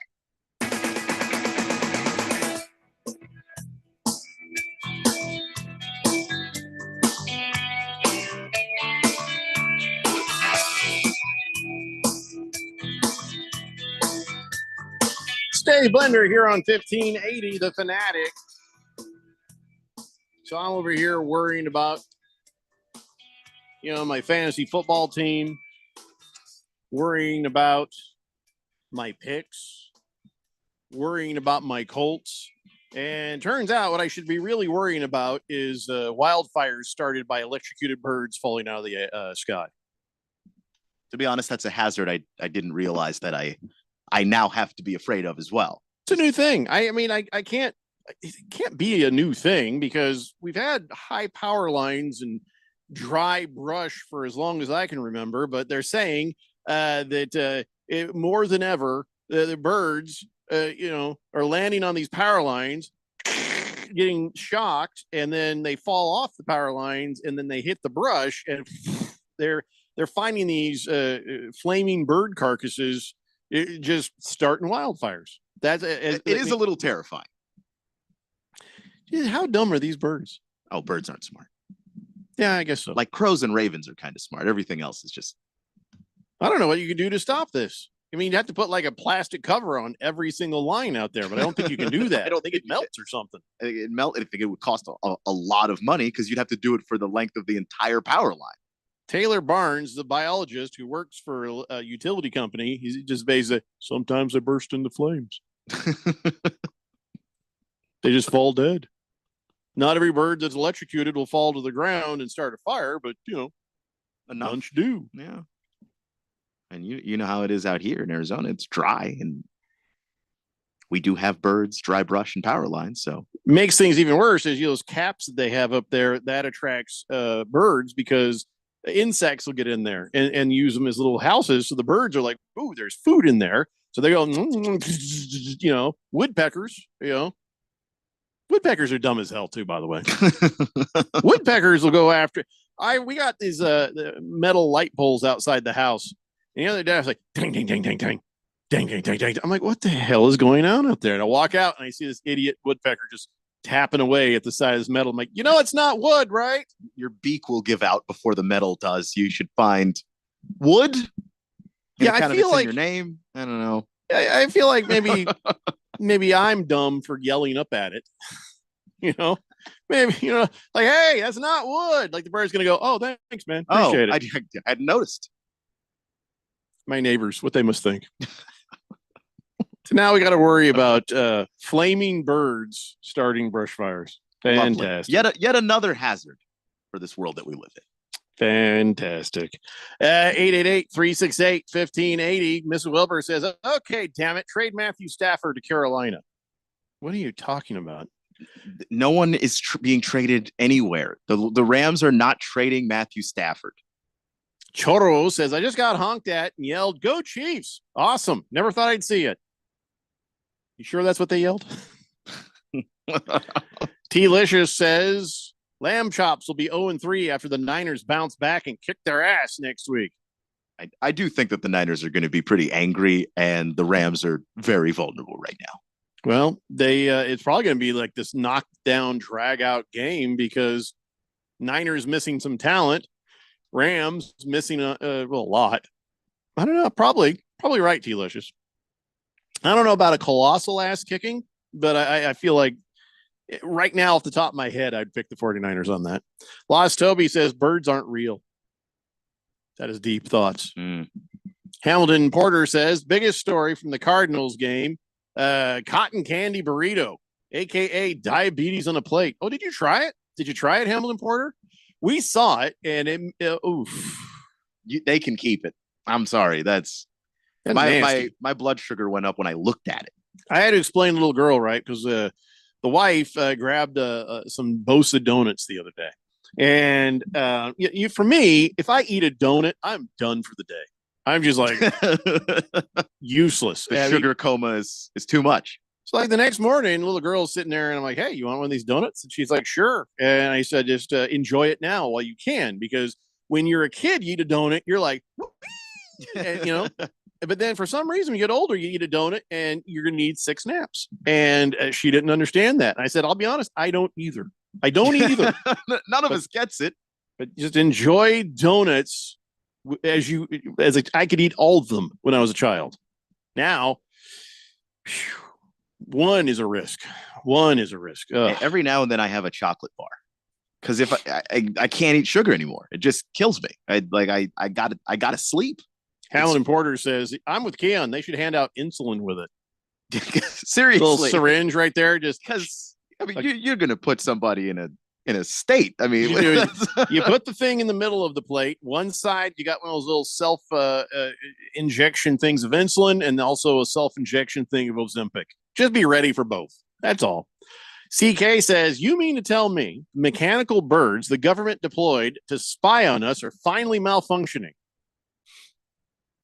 Sure. Yeah. Okay. Yeah, that's fine. If that's your truth, you speak that. With all the tinfoil you have in your house and on your head, this signal must come in amazing. Wilbur says, new band name, Flaming Flock of Seagulls. Fish Tank says, Choro thought they yelled go Chiefs, but actually they yelled, you cheat. They probably did yell that, though. That's a reaction to a lot of people watching the Chiefs win, even when nothing suspicious happens. Yeah, the only suspicious thing is the relationship between them and the referees. But in that game, it was pass interference. Got to let that go. Hamlin Porter says, it's the windmills' fault. They keep confusing the birds. I heard the windmills cause health issues, too. I heard that from a president. One of the presidents. I don't remember which. Might have been Lincoln. Coom says it was not pass interference. You are correct. It was not pass interference.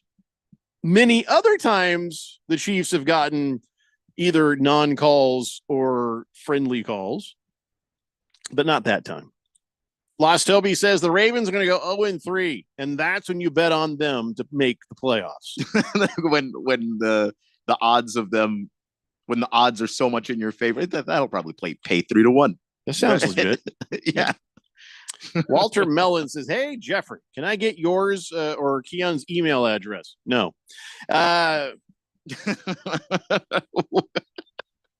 He says, I got home and I checked this chip. It's already expired, May 14th, 23. I'm getting a refund from Amazon.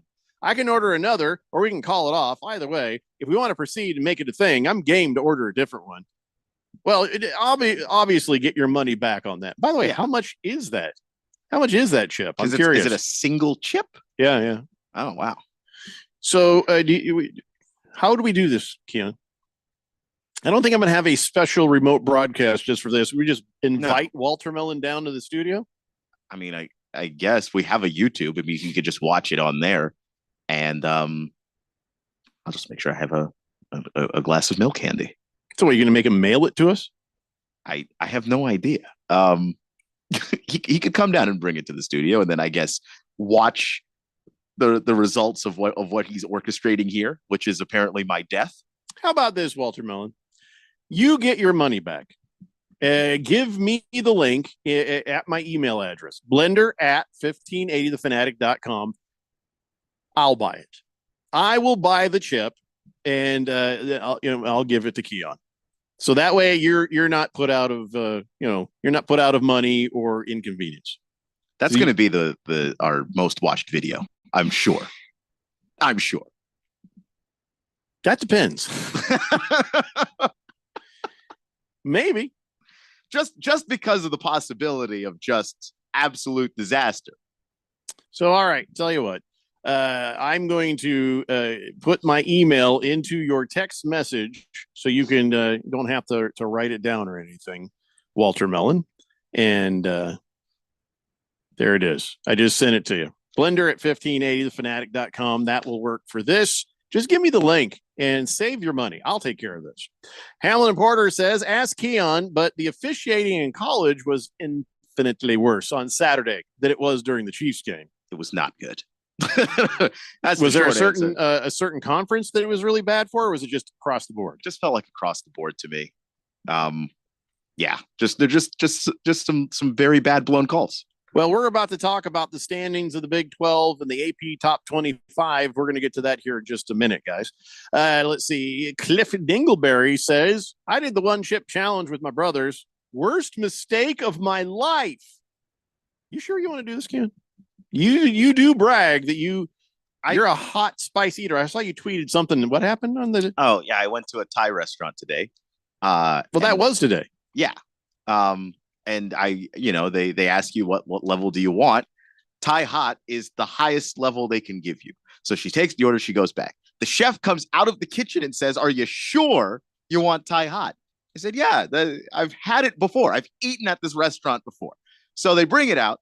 I'm eating. I'm fine. She comes by and she goes, "Are you doing okay?" And I was like, "Yes, I'm okay." And then she leaves. And then she comes back, and I'm almost done at this point. And she goes, "Would you like a glass of water?" And I said, "No, thank you. I'll be all right." And then she came back with a glass of water anyway. And I wasn't sweating. No. Nothing happened because I've eaten there before. I know how hot that is. Maybe they just thought you were thirsty. I guess, but she asked me if I'd like a glass of water. I said no. She brought it anyway, so I don't know.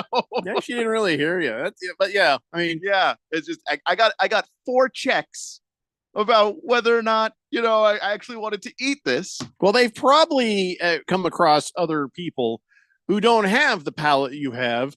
And they're like, "Are you sure you want the hottest?" "Oh, yeah." And they're like, "Why?" So they've probably, it's like, it's not a good look if somebody goes down, Yeah. So no, I don't blame them. There was just some part of me that felt a little insulted because I was like, if you ask once or twice, fine. But I didn't need 4 checks to my ability to handle spicy food. I am an adult. I did read the menu. and I chose the food. Well, in this case, Lost Toby says you'll need a glass of milk and a change of pants. That's probably true. And look, I mean, I'm going to make probably more ridiculous faces than Shaq on that one episode of Hot Ones he did. Arrowhead of the class says, I used to hate the Patriots and their relationship with the referees. Then the Chiefs started winning. You either die a hero or live long enough to see yourself become the villain. No, that's true. Yeah. Wilbur says, what Jeffrey is trying to say, Wilbur, don't tell people what I'm trying to say. I'm just going to stop you right there. Because I don't even know what you're talking about right there. It just doesn't make sense. Joe the Show says, speaking of tinfoil, I watched a documentary on Netflix called The Octopus Murders, and it was fantastic. So if you guys want to learn about how the head directors of the FBI, NSA, CIA, HSI, etc., were all at one point private owners of a corporation that was involved in money laundering out of an Indian reservation in California, left in the hands of a psychologist and a mathematician, give it a watch. It's actually real. I'm serious. I'm not joking. Mm-hmm. I watched the trailer for that. It did look interesting. Okay, it looked good. All right. Sometimes the thing with conspiracy theories is every now and then one of them actually is real, but because the other ones are so ridiculous, you can't believe even the ones that are real because they sound just as ridiculous. Hamilton Porter says it's the day after the one chip challenge that hurts the most. I'm sure. Again, you're going to poop fire. Actual flames. You'll fart flames and you'll poop fire. It's called a pyro poop. You're going to have a pyro poop. It's just going to be lava. Yeah. Klostobi says DeMar Hamlin both died a hero and lived long enough to become the villain. You're right. Oh, no. Yeah, he died the hero and he killed Tua. Oh, no. Well done, Klostobi. That's terrible. All right, let's take a break. We'll come back and, I wanted to talk about the AP Top 25 and the Big 12 standings and some more college football stuff. We'll do it when we come back. It's the Daily Blender here on 1580, The Fanatic. The Fanatic is your home for fall football. Catch the NFL and NCAA live games on 1580 and 99.3 The Fanatic. Brought to you by Bet365. It's never ordinary at Bet365.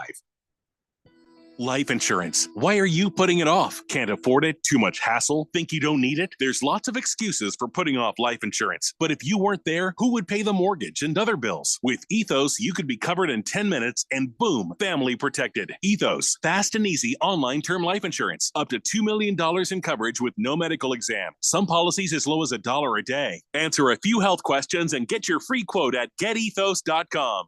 That's getethos.com. Hey, sweetie, what you doing? Looking around for jobs. Offices, 9 to 5. I don't want anything boring. You know, Brian's daughter's in the Phoenix Police Academy. Pretty sure she's not bored. I never thought of that. Check out joinphxpd.com and take a look. Over 80 specialty details like detective and canine handler. What else? Dignitary protection, 911 operator. They have aviation and dive team jobs? What? Rise to serve. Find more today at joinphxpd.com. Protect and serve with the elite. Sponsored by the City of Phoenix. As we plan for our retirement, there are 4 questions we need to ask ourselves or our retirement planning advisor. How much? How long? How safe? And what cost? Let's start with how much. That is, how much income we think we'll need each and every year for the rest of our lives, including all the activities we want to enjoy during our retirement, like travel, recreation, and entertainment. Plus the cost of housing, including repair and maintenance, taxes, insurance, and utilities, as well as the cost of healthcare, including expenses not covered by Medicare. Enjoy safe, secure lifetime income of 5 to 9% for life, depending on age and deferral period, with no fee deductions and no annuitizing. Guarantees rely on the financial strength of the insurer, so let's compare free in Scottsdale. For more, visit iqannuity.com, iqannuity.com, iqannuity.com. In most countries of the world, Porte means door. United Porte Custom Doors, located in the Scottsdale Airport Design District, is now open with over 40,000 European doors, all in stock, ready for delivery, and at wholesale prices. Designers, contractors, builders, and yes, you. Come see our showroom on Greenway Hayden Loop. That's United Porte, Porte. Stop by to see and feel the quality at United Porte Custom Doors. Find us at uporte.com. That's uporte.com. If only life had a remote control, you could pause or rewind. Well, life doesn't always give you time to change the outcome, but prediabetes does. Take the 1-minute risk test today at doihaveprediabetes.org. Brought to you by the Ad Council and its prediabetes awareness partners. Your home for sports. 1580 and 99.3 The Fanatic.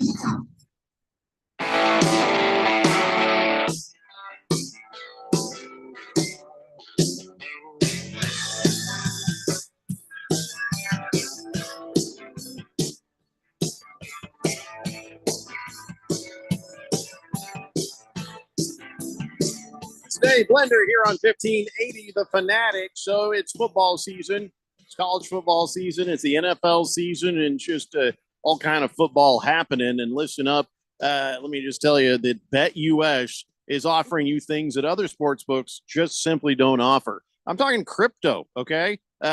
Cash bonuses, sign-up bonuses, all those things. BetUS has got it with a 200% crypto sign-up bonus, with a 125% sign-up bonus for your first 3 deposits. Listen, go check it all out, figure it out, whatever works best for you. BetUS.com.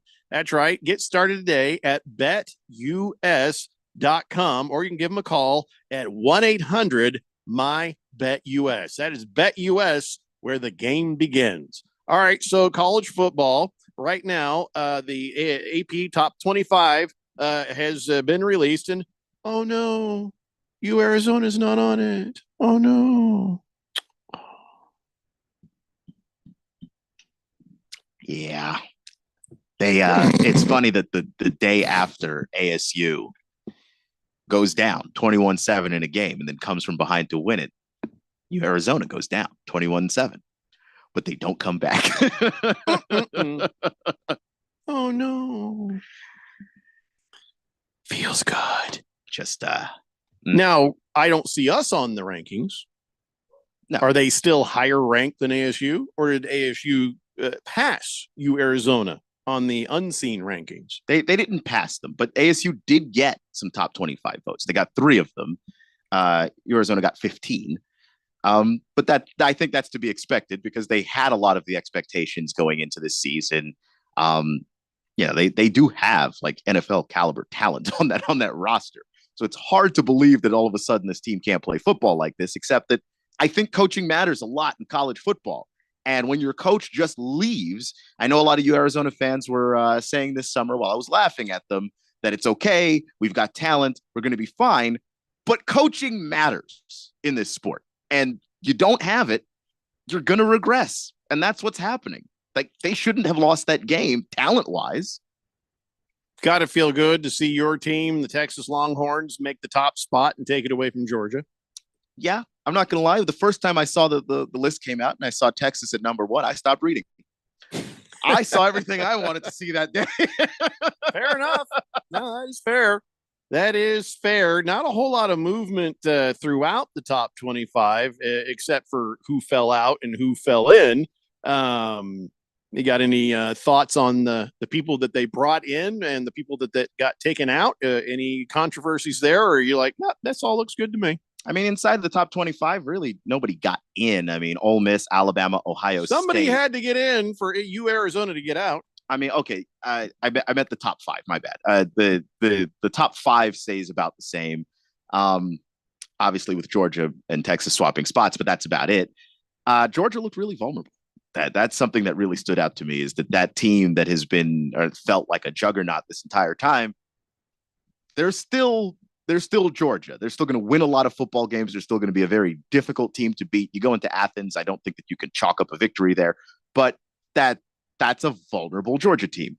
Then when you look at Tennessee, they jumped up to number 6. They jumped up a spot just because they continue to win, and they continue to win by just putting points on the board. They've got a real tough test against Oklahoma coming up this week. And then when you look at the top 25 at the bottom, Illinois, Texas A&M, they stay about the same. So a lot of the teams that were falling out of the top 25 fell past them on the way out, including Arizona.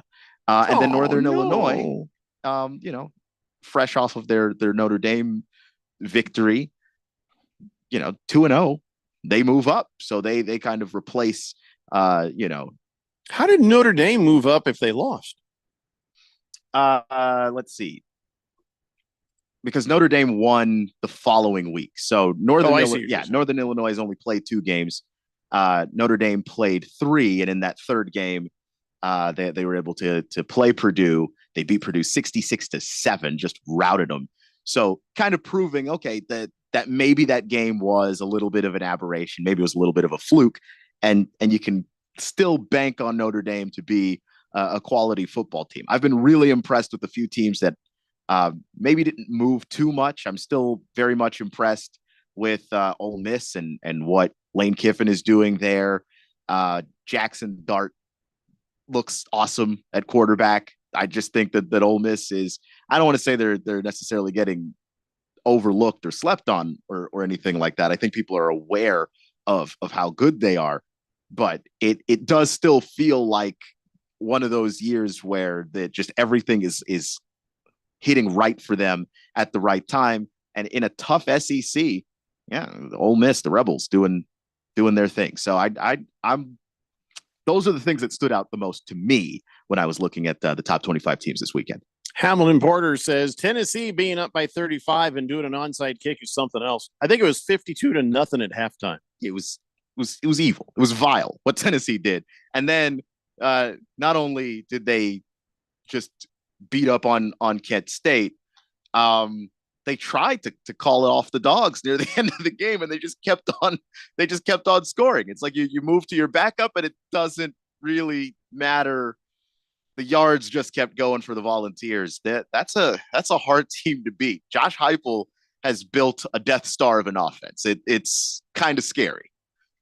3072 says, how much crypto do you own, Jeff? Okay, two things. One, it's Jeffrey. Two, crypto's not my thing, but if it's your thing, BetUS has you covered. But there's other things. It wasn't just crypto. If you were listening, there's sign-up bonuses and cash bonuses and all kinds of stuff. So me personally, none. I don't have any. I'm not that cool. I'm not that interesting. I don't know. Big George says, how the hell does Arizona get more votes than ASU when ASU won and Arizona lost? Well, it's about who they played, who they lost to. You know what I'm saying? Yeah. So, and also where they're coming from. ASU is surprising people. They still need to build up that resume. We got to make it real. Yeah. So if ASU can go out and knock off a ranked team, that'll do it. that'll I think solidify it for them. I don't know that they can do that. I still think that they're ahead of schedule right now with just the way that they're playing. But I mean, it's college football, and we see how crazy Saturdays get. If they show up prepared, which they seem to do a lot, and the other team isn't, anything can happen. Wilbur says, is the University of Texas going to play anybody anytime soon? I mean, yeah, they're in the SEC. They'll play the SEC schedule. Don't worry. All right. Let me enjoy this number one spot. Let me have this. Okay. Can I have this? You don't totally have it. You're there. You're there. Also, man. Arch Manning appearance because Quinn Ewers got knocked out of the game. Yeah. Let's talk about Arch Manning real fast. Arch Manning, 9 for 12, 223 yards and 4 touchdowns after Ewers got injured. All right. So we don't want to, we don't want to overblow this, but then, are there brakes to be pumped? Where are we at with Arch Manning right now? I mean, the brakes to be pumped are who they were playing, because I do get the criticism often the way they played UTSA, University of Texas in San Antonio. They're supposed to beat that team, and they did. They beat them real bad. But Arch Manning did look good. He did look good in a way that if they do start playing higher level competition and Arch can play like that still, Quinn might not have his job back. Really? The job might be gone. And Quinn was playing well. Like Quinn is a really good quarterback, but this happens every year with him. He gets hurt every single season. And then there's some amount of time in the season that he's just gone. And they're already saying he's questionable to come back. But even if he's ready to go, I mean, the more games that you've got Arch Manning playing, if he's playing at a high level and you can give yourself a chance to have 2 years of Arch Manning, I think that Steve Sarkisian might actually do that. So let me ask you, he did something that his uncle and his other uncle didn't really do. He did something that, I don't know, maybe his dad, Cooper, might have done had he not had the neck injury, but because they always said Cooper was really the best athlete of the entire family, but then he got hurt. So, well, am I reading this right? Arch Manning had a 67-yard touchdown run. He ran 67 yards? He ran 67 yards. Like a wide receiver? What? Like, were there people around him? What? Yeah, there were people around him. Were they trying to tackle him? Arch Manning is bleeping fast, man. He's just very fast. That's not a Manning attribute. That's not in the past. It's a Manning attribute now. maybe my Colts are sucking at the right time. He's explosive. Arch Manning, I saw Arch Manning dunk a basketball, and I was like, I didn't realize that his vertical was that. I would not have guessed. Looking at him, you wouldn't have guessed. And it was easy. It was like an effortless. He just got up there. He threw that down. He's just a very good athlete. I'm impressed. he's something else. I'm glad they got him. Chosen One says Arch topped out at a higher speed during that run than Tyreek Hill did in college. What? You look at him and you still can't believe how fast he's going while you're looking at him. I'm gonna have to go back and watch that. Yeah. Just get the UTSA Texas highlights when, going. When do you think he'll go to the draft? Not this year. Not this year. No. Year after though, I don't think he makes it to his senior year. I don't know, maybe my Colts should suck for a couple more years. I think it'd give me something to feel better about. I don't know. Well, good to hear about the Arch Manning on that. 3072 says, Jeffrey, is today a good day for me to get a Texter nickname?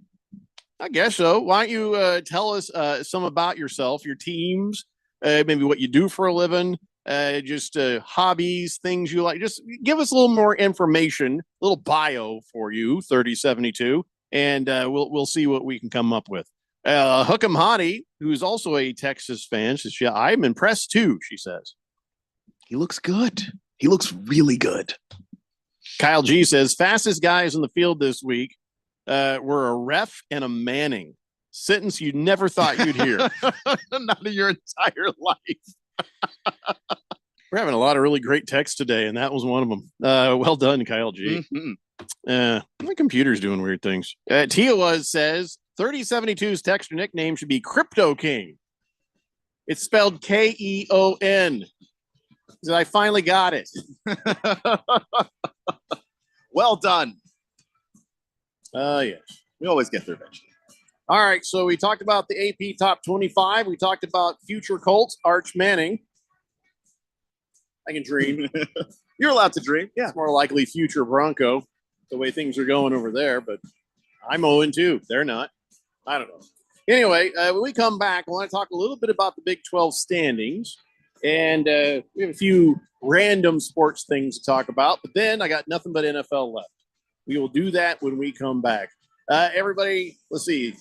2 hours down and 1 to go. I believe that's the math. Even though I promised there'd be no math, I've done the math. Come on back. It's the Daily Blender here on 1580 The Fanatic. The Fanatic is your home for fall football. Catch the NFL and NCAA live games on 1580 and 99.3 The Fanatic. Brought to you by Bet365. It's never ordinary at Bet365. Are you drowning in IRS tax debt? I owe the IRS $37,000. Get ready for a toll-free hotline. Take advantage of new IRS tax forgiveness programs that may protect you from IRS collection agencies. They have the power to garnish your wages, put liens on your property, and levy your bank account. Civic Tax Relief can help protect you from the IRS. Civic Tax Relief basically represented me against the IRS, and by the time everything was completed, I didn't owe the IRS anything. Find out about the Fresh Start program that is now available through Civic Tax Relief. Civic Tax Relief's special tax hotline can help you discover all the relief programs available for free. I would recommend anyone who has a tax problem to contact Civic Tax Relief. For free information, call 800-841-0908. 800-841-0908. Don't wait. Call now. 800-841-0908. That's 800-841-0908. It's fall football season, and Kasai Japanese Steakhouse is doubling down. Now with 2 Valley locations. When it comes to Asian cuisine, no one does it better and more authentic than Kasai, where talented Teppan chefs create the food, the fire, and the fun of teppanyaki. Kasai Japanese Steakhouse isn't just dinner, it's dinnertainment. A memorable dining experience where a delicious 7-course meal is prepared right at your table with flair. It's a perfect choice for celebrations, date nights, or a night on the town. Choose from over 30 different items and combinations of teppanyaki, Asian fusion, and innovative sushi. Happy hour is always on fire and offered daily with specials on their Asian-inspired comfort food like Korean steak tacos, Mongolian barbecue ribs, and signature Wagyu beef sliders. Always a memorable dinner, or catch the game and a bite at the bar at Kasai. Now the 2 locations, Scottsdale Road in Thunderbird and in Peoria at the 101 in Northern. Go to KasaiTeppan.com. That's KASAI Teppan.com, or search Kasai on your mobile phone. My name is Mary Grace. I lost my mom to Alzheimer's in 2017. 2 months after losing her, my dad was diagnosed. The earlier the diagnosis you have, the more time you have with your loved one. With my dad, now that I know what's coming, I'm able to create memories not only for him, but for myself. So when he can't remember, I'll remember for him. For more information, contact us at alz.org or through the 24/7 helpline at 800-272-3900. Sponsored by the Alzheimer's Association. Championship weekend is coming back to the desert. 4 title races in 3 days means there will be a buzz in the air all weekend long. NASCAR Championship Weekend at Phoenix Raceway, November 8th through the 10th. Get your tickets now at phoenixraceway.com. KQFN Tempe. Also transmitting on K257CD Phoenix at 99.3 FM and K240 EU Mountain Hills at 95.9 FM. It's time for the third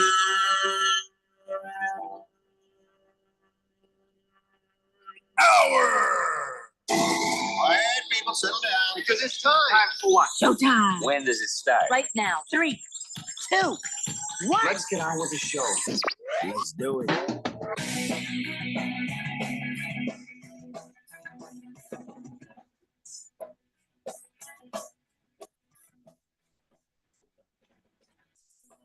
All right, everybody, it's 5 o'clock here on the Daily Blender, and your good friend, your radio pal, Jeffrey O'Brien, alongside not Randy White.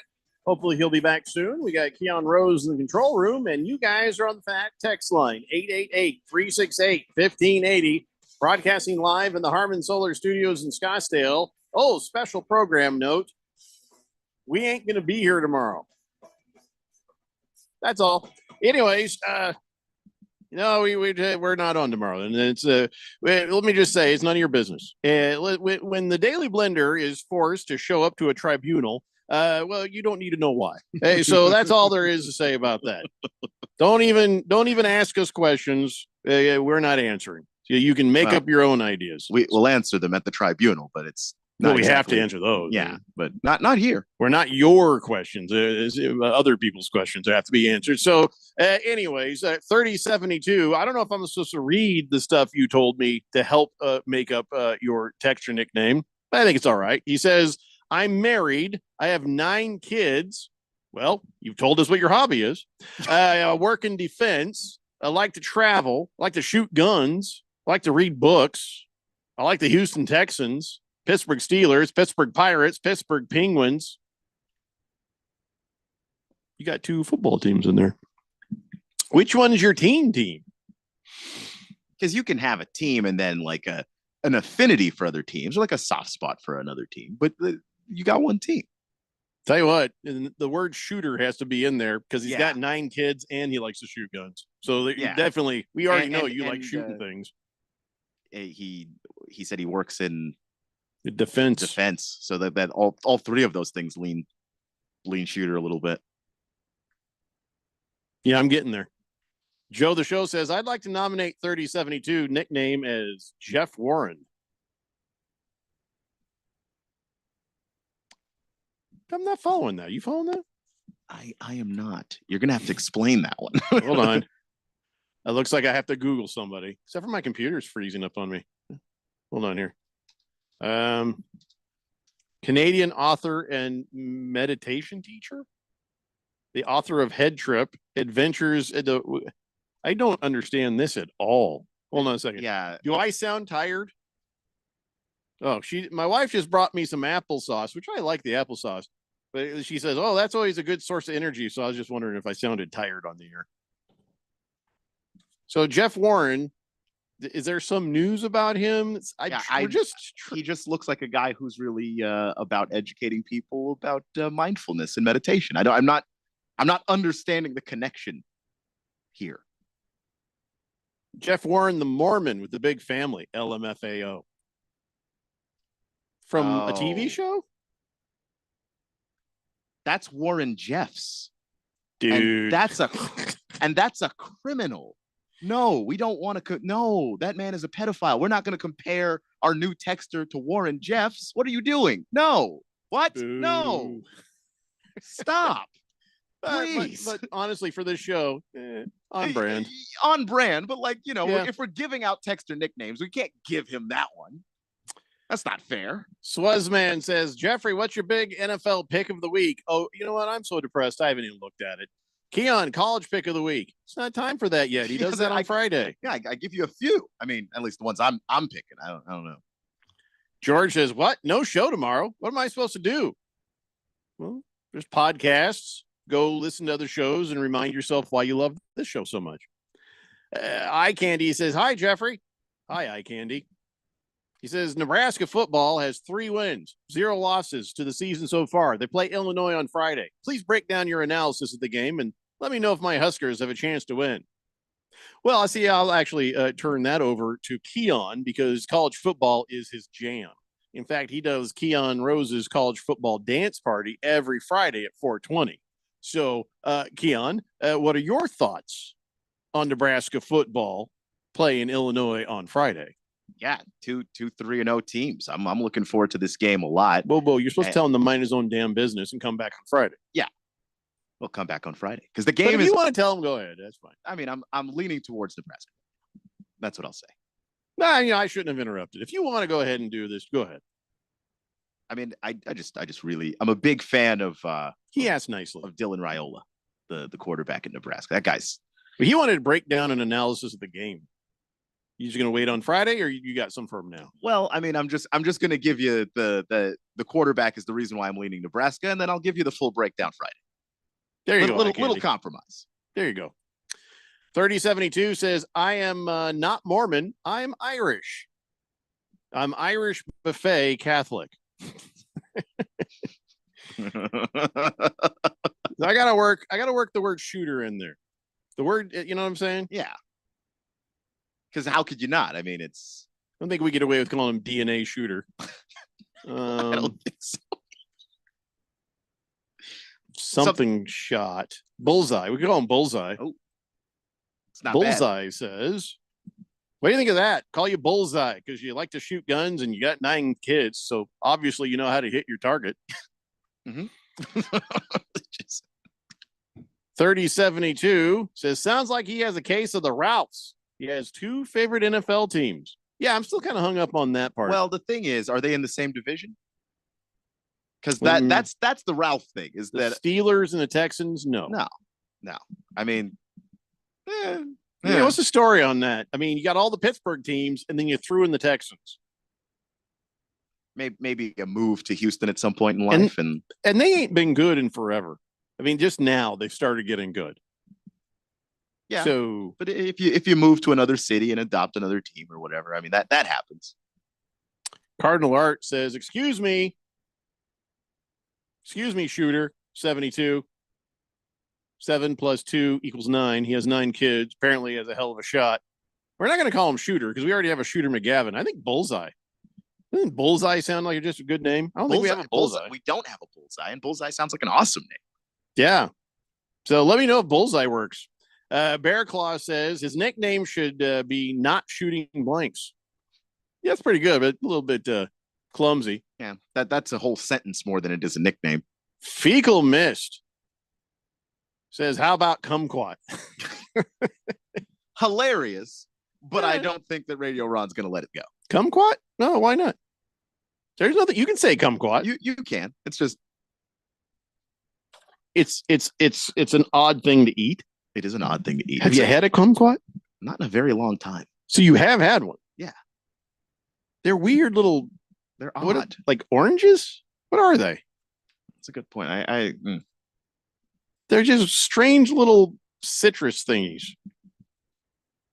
I don't know if I'd want a kumquat. George Carlin, he was like, no, just the name alone. Forget it. Yeah. I'll pass. God dang it. My stupid computer. Now I'm frozen on a screen full of kumquats. 3072 says, Bullseye sounds good to me. Thank you for finding me a name, Jeff. you're gonna have to back off of that one, man. Name's Jeffrey. Yeah, I don't get too bent out of shape, but if you listen long enough, it's just one. I go by Jeffrey. To me, if I called somebody a name or a nickname I thought would be cool, and they're like, nah, I don't like to be called that. That's a pretty quick change for me. I don't need a second time. So Bullseye, you probably doesn't know. I don't know how long Bullseye has been listening, but when I was in junior high school, this is a true story. I have been told that this is not a true story by former co-hosts, and they're full of crap because I got pictures actually to prove these sorts of things. But in 8th grade at Gilbert Junior High School, I was in a room full of a bunch of Jeffs, and I went by Jeff back then. And, but every time somebody'd say Jeff, everybody, I was getting whiplash constantly. Jeff, what? Me? Oh, no. And after one day, I finally just had enough. I got up, stood up on top of the desk. This was in Mr. Rogers' 8th grade science class. And I said, from this day forth, I will not answer to Jeff. I'm only Jeffrey. Because I'm tired of my neck hurting for everybody to shut up, too many Jeffs. So I'm Jeffrey now. And that is the truth. And Mr. Rogers just kind of shook his head. He didn't get mad at me. He's like, okay. You really couldn't have just walked up to the desk and said that? Yeah, he's just like, could you just get down? He had been to that point in his teaching career where he's just like, it's not even worth it to yell anymore. Yeah. Those are some of my favorite teachers. The ones where they were just like, I'm too old for this.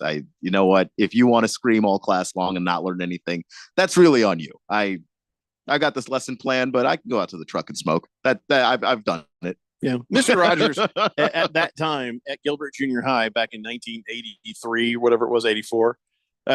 He was already over it. Before being over it was a thing, he was over it. And, all the jokes, he's heard them. You know what I'm saying? Yeah. He can't be Mr. Rogers, So, and I didn't make any of those jokes. So I think that's why he let me stand on a table and declare that I will go by this name and only this name going forward. Bullseye, you got the spelling right on the last one. He's like, okay, well, sorry about that. How do you spell it?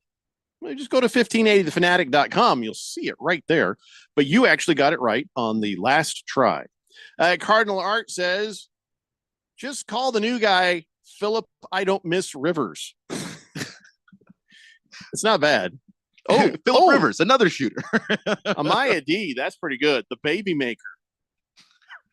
Could have called him Baby Maker. I think Bullseye is probably better, but Baby Maker's good. If anybody ever comes around here with more than 9 kids, they're getting Baby Maker. I don't care. Male, female, don't care. My wife works with a gal. 12 kids. How is she walking around today? Just as a person, just as wobbly. I imagine. That's and let me just say, that has to be an Irish Catholic Mormon. just a combination of somebody converted something to somewhere. I don't know how it worked. 12 kids. Oh my God. Your labia are like those slinging doors in westerns. Just labias that creak. We're gonna need to get some little oil can in here. It's just anytime I see people with the double digits of children, I'm like, you just take a break. Just have a cutoff point and stop maybe 3 kids before that one. Once you get to like kid 10 or 11, the kid that you don't even have to push, he's repelling out, just using the umbilical cord and coming down out of there, well, unobstructed. He's like, I'll let myself out. Just sitting there doing this. He's like, on belay. Okay, yeah, let's do this.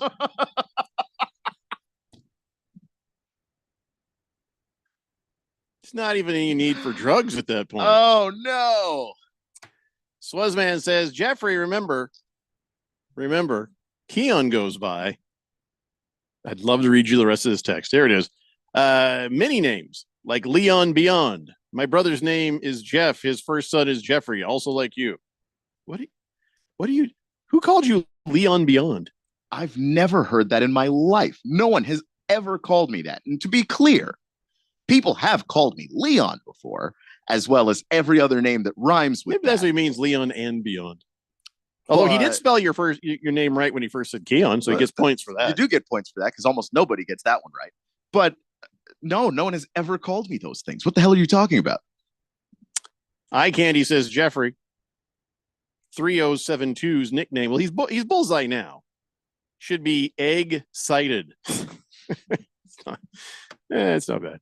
Cardinal Jar Art says no old oil jokes, Jeffco. Diddy has that product. I'm not reading any Diddy jokes. Sorry, Cardinal Art. I can't do that. He says, though, they should call this guy the Fertile Bullseye. CK says his nickname should be Drizzy Jeffs. Joe the Show, he's like, yeah, sorry, it's Warren Jeffs. That's what I meant. 9 kids, says Kyle G. Pittsburgh. He's like an alternate version of Philip Rivers. Call him Philip Yinzers. Philip Yinzers? I don't know what it is he's saying it about, but at some point the Reaper agreed. Bullseye says, okay, Jeffrey, thank you. And all 9 of my kids are girls. See, now you should have led with that. This is what they call burying the lead in journalism, where the most important thing there you put in the middle. You should have led with that. He says, we kept trying for a boy and it just didn't happen. I love all my daughters equally. Yeah, equally less than you would have a son. as evidenced by your constant attempt. No, yeah. Just come on, honey. Just come on. Oh, Bullseye. See, now I know that. I kind of want to change up that name a little bit, but I'm not. Bullseye's good. And yes, tell you what, man, somewhere the universe thought Bullseye needs an appreciation for women. Bullseye needs to understand women better. Nobody understands women better right now than Bullseye. He lives with 10. Man. What are their ages, Bullseye? What stage are you in this living hell? Because I think you got to have like a good mix of kids. See, like if you have like 9 boys, like that's also your house is falling to pieces. But man, listen, I don't know what to tell you. And listen, don't get me wrong. Girls are great. Women are great. I'm not saying anything bad about that. What I am saying is we are bad at it. We men don't understand women for anything. And Bullseye lives with 10 females. He's never right. He's always in trouble. How do you do it? That's now we have to just interview you. How do you? Not just because he has to, he wants to. He works a lot of hours. Man, you're really a workaholic. I'm really not. Bullseye says, my wife says we should try for a 10th child. I'm hesitant because it might be another girl. Now, I'll tell you what, man, you can't ever get a divorce. Do you realize just the child support? Just legendary payments. Ooh. We're talking about approaching Nick Cannon levels of child support payments. You got to make this work forever. Wow. Unless you're making Nick Cannon money, in which case, maybe you'd be okay. But I need to know what's the age range, and how old are you? And have you looked into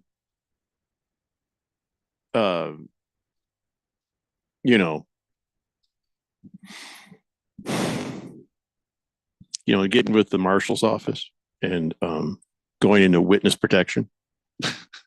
Just, you don't even need to have been a part of a crime thing. Just go to the marshal's office and say, I've got 9 girls.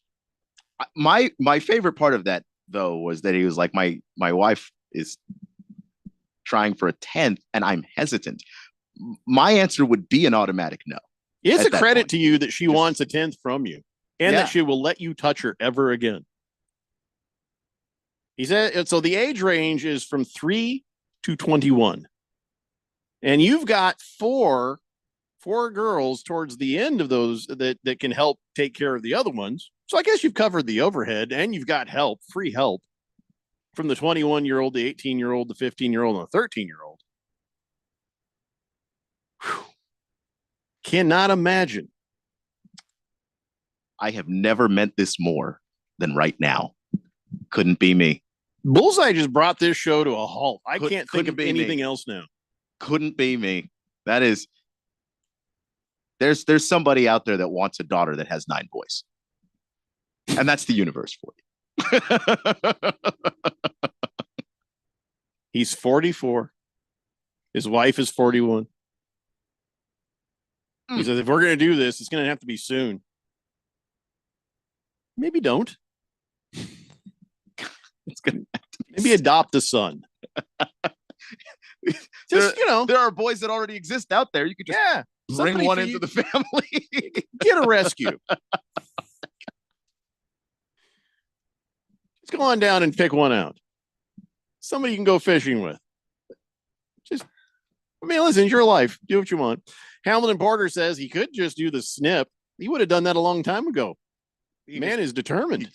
He clearly does not want that. There is no quit in Bullseye. Let me put it this way. None of those kids appear to be an accident. This is all, we're trying. We're just not getting the results we want. Kyle G says he hit the bullseye with every shot, but he was aiming at the wrong target. Oh, no.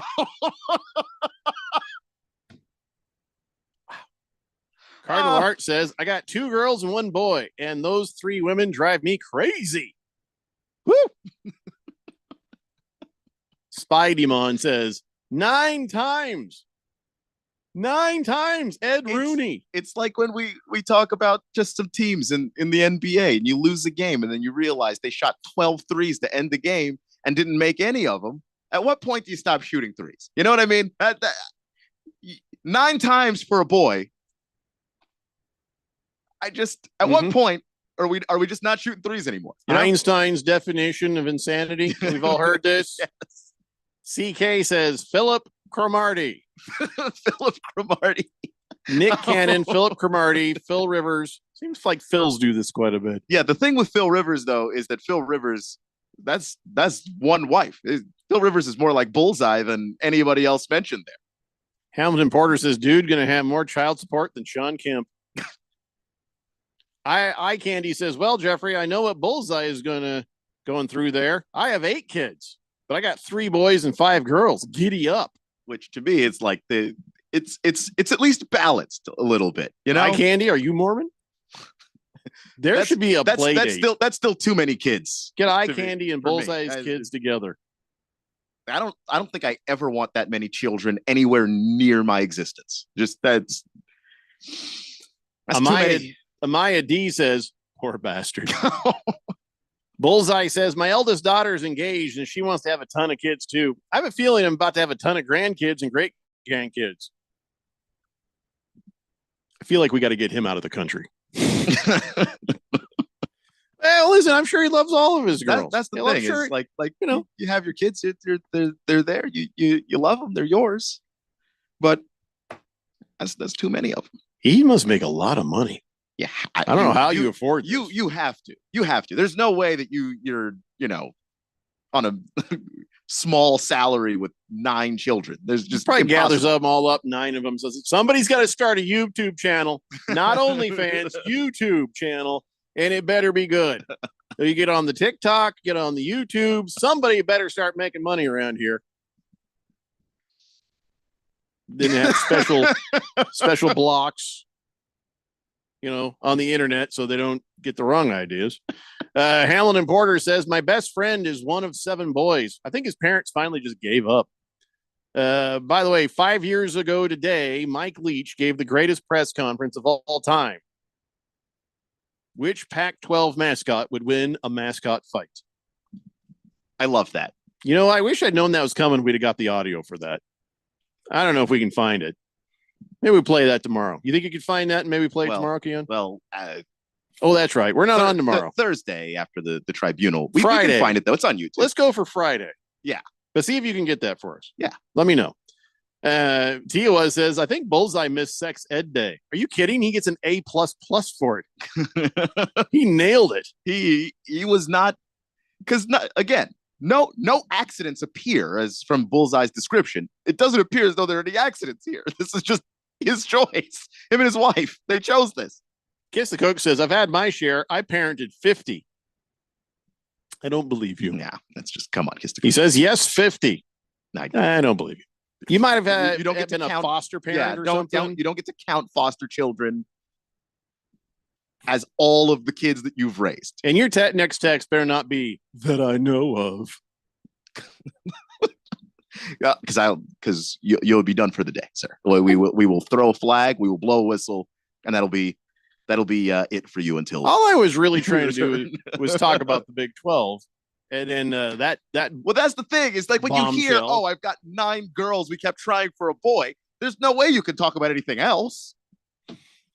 We better take a break. When we come back, let's just seriously, and she still lets you touch her. It's the Daily Blender it on purpose. It's the Daily Blender here on 1580 The Fanatic. This is Brent Musburger's action update on 1580 and 99.3 The Fanatic. Get insights into the sports betting market with VSiN's betting splits. See where the money is and keep updated on how the market is reacting. Only at VSIN.com.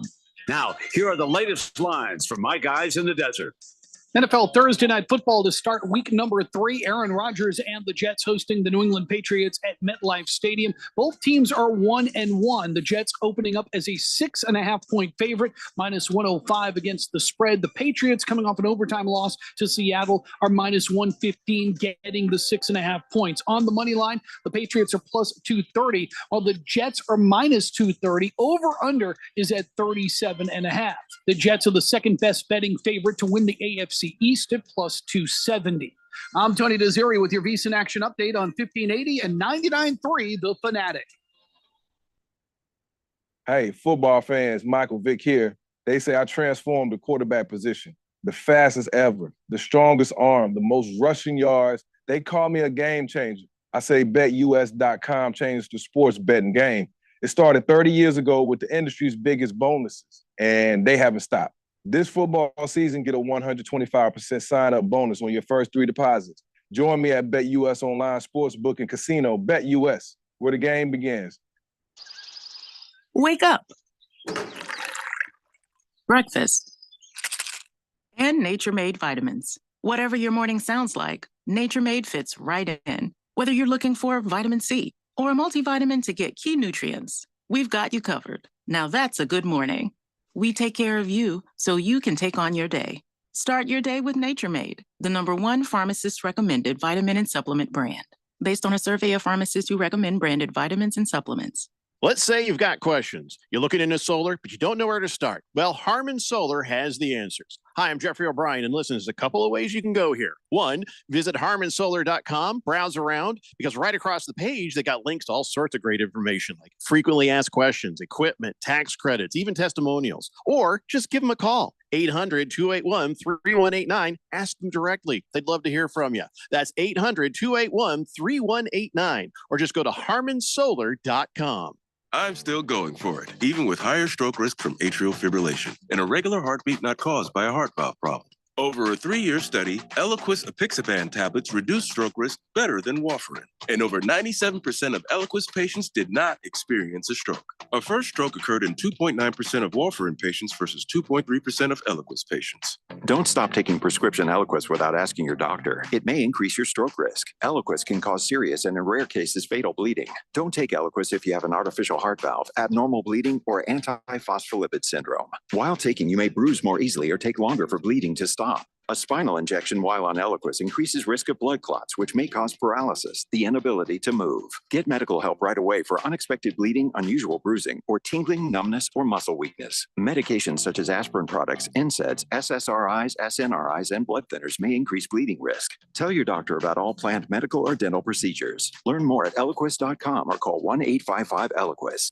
Hey, what's up, everybody? Ken Barkley here, reminding you to check out You Better You Bet. Why, you ask? Well, because we bring the fun, the insight, website and all the wagertainment you need. Plus, hopefully, we win a couple bets along the way, from up-to-the-minute breakdowns of backdoor covers, bad beats, and the cheers and tears that come with them, obviously. Plus, betting analysis from some of the best minds in the sports wagering world. Join myself and Nick Costos and tune into You Better You Bet, weekdays from noon to 3 on Arizona's sports betting station 1580 and 99.3 The Fanatic.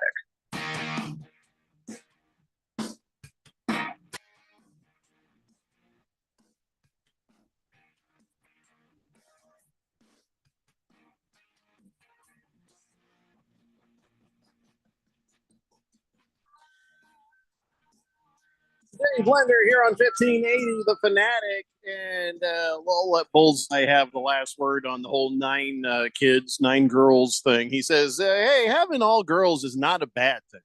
I have a very clean house, home cooked meals every night, clean clothes, and make decent money, and my wife is a stay-at-home mom.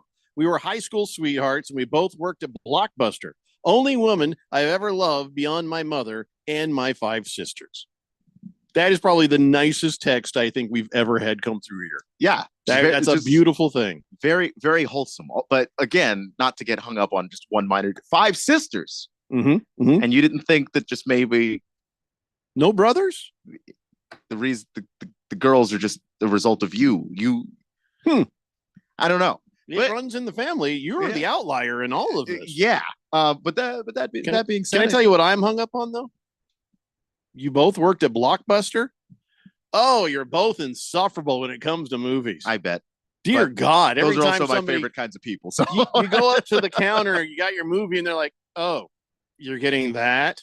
You know, or you get a movie like, you realize the original from 1947. You know where all the people from Blockbuster ended up? They work at Starbucks now. That's the same kind of, you know what I'm saying? Except for Bullseye, who works in defense. Yeah, Bullseye is he's the exception to the rule yet again. He made it. Yeah. But tell me I'm wrong about the Blockbuster employees, Bullseye. Tell me I'm wrong. Oh my God, the judgmental. But I like those people. I'm not going to lie. Oof. I took care of those people. I was the hero at the front of the line, because those guys would come up and be like, blah, blah, blah, and I would just say a few things, and then everybody would be like, yeah, you tell them, and then get all like, here's my video. Let's go ahead and take a look at the Big 12 standings. Hey, look, we're in 4th place. Hey, look, Arizona has dropped. Oh, I love it. I love it. UCF is at the top. And, of course, they have a conference win. That's why. Kansas State, who I believe just beat Arizona, and Utah, and Arizona State, and BYU, and Oklahoma State, all undefeated. But nobody's had a conference game yet, except for TCU, and they lost it, and UCF, and they won it. So what are we really to make of the Big 12 standings? Absolutely nothing right now, right? Yeah, I mean, we're 3 games in, so like there's just not a whole lot to take away from all of this. But except for we're better than you, Arizona, at the moment on paper. But I just think that nobody had ASU being 3-0 at this point in the season. They were voted to finish last in the conference, which seems like they'd have to work really hard to do now. Like they are at least a middle of the conference team. We'll see what Arizona turns out to be. They do still have talented players. The quarterback's really good. Fafita, and then the Teteroa McMillan, that wide receiver, man, like that guy's really awesome. But we didn't see that turn the tide against Kansas State. And honestly, there are just kind of lapses on that team, and especially on the defensive side of the ball, that just can't continue to happen if Arizona wants to get to where they think that they deserve to be. Whereas ASU, just where they are in their program rebuild, they're kind of on schedule. Yeah, I don't know what's next, but it's nice to just see it look like this. Yeah, just bask in it while you got it. Like we've said about the Diamondbacks in years past. Just enjoy it while you got it. I'm basking. All right, so before we get to the NFL, some other quick things. There is a lawsuit right now the Major League Baseball's Players Union is suing DraftKings and Bet365 over use of players' images for bets. So, like when you open up their app or their website, they'll have the player's name and whoop, little picture next to them. There's okay, that's cool. But I guess the union says, yeah, using the images is unnecessary. The platforms, don't do that with the NFL players. They're only doing it because they're probably more scared of the NFL than they are of Major League Baseball. But now the lawsuits, a couple of lawsuits have been filed. Yeah, and the thing is, I would always bet on the MLBPA because the MLBPA it might be the strongest players union in sports. It's either them or the NBA. They just, when they really want something from the league, they get it. Well, I wonder, was there a cease and desist order before there was a lawsuit? And do the betting platforms just decide, we're going to keep doing this until they sue us out of doing it? Because it's cool to look on your little thing and see the picture of the guy next to the name for the bet. But I'll be honest, it's not even necessary. It isn't. Like if you're going to make a bet on, Corbin Carroll, do you really need to see his face to know that it's Corbin Carroll? Not really. Yeah, if you're a bettor, these people by their names and their stats. You don't even have to pick them out of a lineup. Yeah, I mean, if you're trying to do this thing properly and you do your research and you make sure that the odds, you're probably not the kind of person that needs a picture to go, oh, that's Ronald Acuna. Like you pretty much know who that is going in. Yeah. So, whatever happens, I guarantee you one thing, the Major League Baseball Players Union will win. And the other thing is DraftKings and Bet365, they can afford it. Yeah. And this is probably a calculated thing.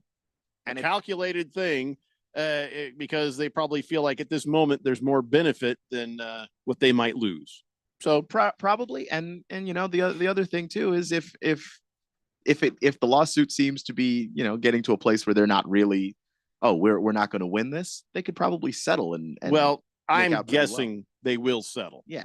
They'll probably settle and they'll establish some sort of like, this is how much you got to pay to use their likenesses. Because it doesn't hurt them that the likenesses are being used. Yeah. Maybe it helps the players in some ways. They just want to have their cut. That's usually how that goes. So the next thing, I'll be honest.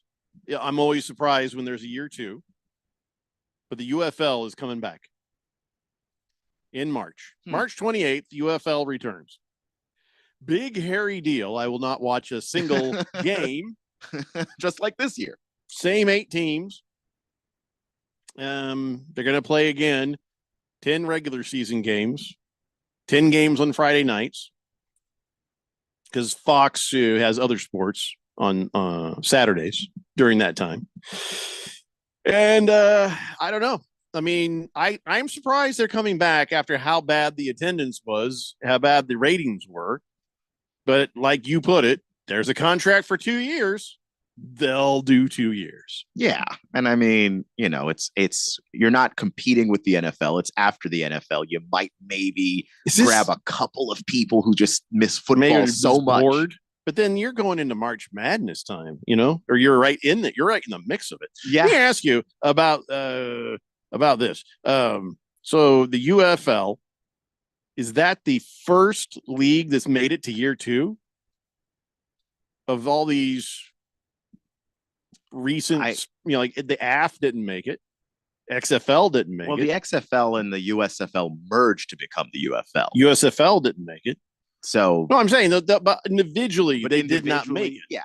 Yeah. I think this might be the first one, or was there 2 seasons of XFL before they folded? I don't remember because I didn't really watch is the thing. So then why would you? Because I like my eyes and yeah, I don't want to punish them. All right. So I just, I'm letting you know. Does anybody watch? Okay. Ralph does. I know Ralph does. I should ask this when, there's more people listening, maybe sometime in the future, I'll try to find out if anybody actually legitimately is a fan of a UFL team, watches the UFL, gives a crap about the UFL. because I saw that championship game, not the whole thing, but they had the replay on it in some restaurant I was in, and it was awful, just absolutely terrible to watch, and it was a blowout. I'm thinking this will be the last year if they do this. I think so too, but like somebody's losing money. It would be one of those. Does anybody even care? No.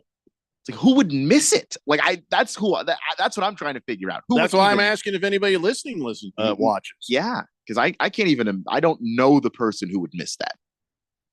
If they came and said, "Hey, we would like to have the UFL on 1580 The Fanatic," my response would immediately be, "How much you going to pay us? Because we're not doing this. We're not doing this for free or cheaply." If we're going to subject listeners to UFL football, we'll start getting like emails. Could you please play some infomercials instead? Could you? I'd like to hear about colon blow and timeshares rather than UFL, please. Yeah. Cardinal Art says UFL is as much fun as watching paint dry, Jeffco. I think I could enjoy watching paint dry rather than watch the UFL. The only times I've ever seen it, I did not enjoy it, which is proof that all football is not good football. That was my same response as somebody asked me if I ever watched Colin Cowherd. Against the Spread says, "Good day, fellas. Hope you played my NCAA picks last weekend. I was 2-1, including that juicy money line pick on Memphis to beat Florida State. My only loss this year was from that terrible team from Tucson known as Meth U." Oh, they got you too? I am selling all Arizona stock and buying ASU thanks to Keon and Dylan's insight. So far this year, my NCAA daily blender picks are 8-1, including 3 money line dog picks that paid out more than 2-1. Good on you Against the Spread. You've always been solid, and you've always been a mensch. Yeah, and you've led me to some really good picks too. So I appreciate that. But the U Arizona, they clipped me too. I believed in that bum team, and now here we are. You keep keeping on Against the Spread. Bullseye says, "You know what? You guys have convinced me with all your nice comments. I think we're going to try for that 10th kid. My wife will be pleased." Understand that we did not suggest this to you at all. This is still very much your decision. Well, listen, if this happens, you need to name the child Jeffrey Randy Keon, and then your last name. Jeffrey Randy Keon. Just because we were your inspiration. We were the wind between your legs. What? Yeah, that's how the song goes. I don't think. Gamecock says, "Let's talk about the refs robbing the Gamecocks." Well, that did come up a little bit earlier. Keon said there was some bad officiating. That was one of them, though. I didn't catch that game, so I don't know. We believe what the refs did there, but the way that things were going across all of college football Saturday, I'm not even gonna lie to you. I believe it. All right, listen, we got to take a break. When we come back, we have to do On This Date in Big George's sports history and something else. I don't know, whatever we have time for. It's the Daily Blender here on 1580 The Fanatic. My name is Mary Grace. There are a few misconceptions about Alzheimer's. It's not just memory loss. It's the loss of mobility, the risk of falling. For more information, contact the Alzheimer's Association at alz.org. Sponsored by the Alzheimer's Association. It's fall football on The Fanatic. Catch all the live game play-by-play. Monday night, Thursday night, and Sunday day and night NFL games. Plus the Saturday NCAA football game of the week. It's all right here on the Valley's home for football. 1580 and 99.3 The Fanatic. Brought to you by Bet365. Whatever the moment, it's never ordinary at Bet365. Rita, hot head. Let's bring the nail gun over here. Jose stands tall atop his sustainable flooring company. Totally. It's renewable and moisture resistant, but we have several green options too. Or we got some beautiful reclaimed oak. But floored by his success, he needs to hire more installers. I need Indeed. Indeed you do. Put our matching platform to work so you can spend less time searching and more time connecting with talented candidates. Visit Indeed.com/credit and get $75 towards your first sponsored job. Terms and conditions apply. Hey everybody, it's Mark Asher back to tell you about my great friends at the Lund Mortgage Team. Did you know that the Lund Mortgage Team was founded back in 1999? That's right, they're celebrating 25 years in existence this year. And you know what you have to do to stay in business that long? You have to be good at what you do. And the Lund Mortgage Team is not just good, they are great. They have helped thousands of people save thousands of dollars over those 25 years here in the Valley of the Sun. They only lend in Arizona. And they're mortgage brokers, which means they can shop your rate around. They're not tied to just one set of rates. Mortgage rates can get crazy. They can get high. They can get low. There's good times to strike and there's times to stay on the sideline. Let the Lund Mortgage Team be your coach, be your team leader when it comes to these huge decisions. Call 623-875-9940. That's 623-875-9940, or you can always check them out at lundmortgage.com. Great website with all the tools you need. Call them today. They're my great friends, and you'll love them. It's the Lund Mortgage Team. Will Shakespeare here. Back in my day, I invented over 1,700 slang words like swagger, bedazzled, and my personal favorite, besmirch. But even I have trouble understanding slang words like yeet or bougie or this is fire. Actually, it is extremely smooth Shakespeare vodka. Okay, boomer. See what I mean? But there is one word that describes the pure quadruple distilled spirit crafted from an 8th century Polish recipe the first time you try it. So lit. I couldn't have said it better myself. Shakespeare vodka. So lit. Snakes, zombies, public speaking. The list of fears is endless. But the real danger is in your hand when you're behind the wheel. Distracted driving is what's really scary and even deadly.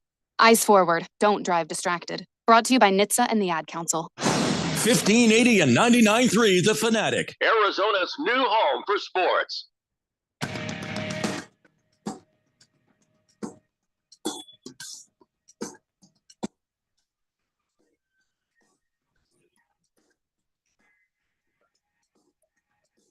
Hey, Blender here on 1580 The Fanatic. Kiss the Cook, you are correct. He says colonoscopy or UFL. Colonoscopy, hands down. Every time? I'd watch some bad football. Yeah, I mean, you know, like occasionally. Like, you can't just be every time I'm presented with those options, I choose colonoscopy. There's got to be one UFL matchup that's like slightly better. There's always two doors, and one of them's got the colonoscopy, the other one has the UFL. I think you can overdo colonoscopies. You 100% can't. There's more than one. How could you not? Yeah, like there's a reason why you don't get them more than once a year, or however many. I don't know how often you're supposed to get those. To be honest, I should probably know that. Yeah, Google it. Yeah, I honestly don't know anymore. All I know is I don't need one right now. Teacher lady, she wants to try to do a thing because you know we have on this date in Big Georgia sports history. Well, she wants to start a teacher lady sports quote of the day. We can't do them at the same time if we're going to do that, and I don't know if we're going to do that. Let's see how this goes. Her quote is: "Champions aren't made in the gyms. Champions are made from something they have deep inside them: a desire, a dream, a vision." Do you know who said that? No. Muhammad Ali. Really? That's a pretty good quote. That's a very good quote. You got enough quotes to do this every day, teacher lady? Because I might do this. It is kind of cool. Maybe we don't do it like with the same segment that we do on this date. What if you did it to end hour 2? What if we did it to end hour 1? Yeah. You know.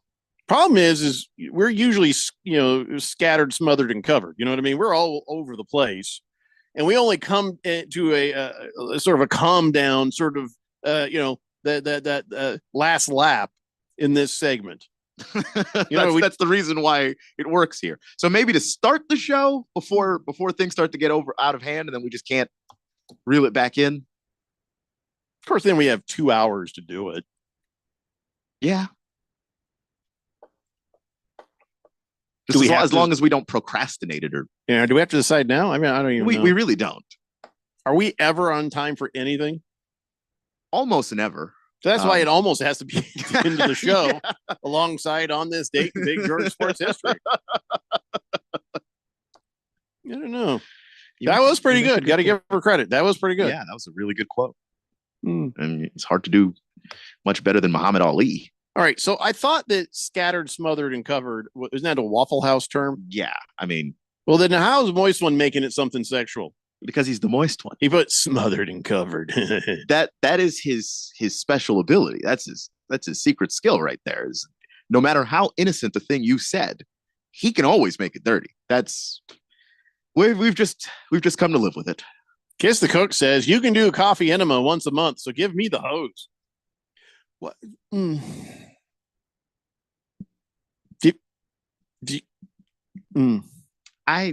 Is that a real thing? Is that a real thing? I don't want to know. Has anybody done that? I'll never find out. This is where I draw the line. I ain't Googling that. No, I'm not Googling either. I mean, I like the smell of coffee. Just don't like the taste of it. That's all. Unless I get like chocolate coffee from the Starbucks. I do sweeten my coffee a little, but not much. I have a lot of questions that I don't even want to ask. Yeah. Why would you? I think it's reasonable to avoid that. I would too. So football is bigger and better than ever. People are watching. CBS had its most watched September game since 1998. Bengals and Chiefs drew 27.868 million viewers. Wow. That is amazing. That is something else there. And it was a good game to watch. It was a good game. Yeah. That was the most watched television broadcast on any network since the Super Bowl in February. All the games on CBS are up 5% from last year. It doesn't mean CBS is great. Just that's the games they've got. I'm not turning away. If I was turning away because of the network that was on, I would never, ever watch Monday Night Football. Because the ESPN's pretty bad. So it's about the game. Yeah. And last night, I don't know if I would really, it's a decent matchup. Eagles and Falcons, I guess. But I really just watched because I had Kyle Pitts and I had Jalen Hurts. And honestly, I think that sports betting is probably a part of this. The sports betting and fantasy football continues to grow. More and more people are playing fantasy football every year. So some of the interest in some of these games is probably just personal. Like, oh, my personal financial from betting. Yeah. I bet a lot of people are watching more football because more people are betting. Probably. I mean, they're opening up more sports books across the country. Depending on what your bets are, you might be watching a different game than me. Your enjoyment of a game is directly impacted on, oh my God, please, that, you know? Like if you were knucklehead like me and put a little money on Saquon Barkley anytime touchdown, and then he dropped that pass at the end of the game, that's really gonna shade your outlook on the game. Moist One says, can't wait for Seattle versus Miami. Or as I like to call it, Hawk no Tua. That's pretty good. That's pretty good. I like that. That made me laugh. Kiss the Cook says, over 20 plus flavors to choose from. Why would you need a flavor if it's going up your keister? Why do you need a flavor for a coffee enema? Do you end up tasting it? I don't want to know. You know, I don't want to know. One of the Nobel Peace Prize offer that came up. I'm not even making this up.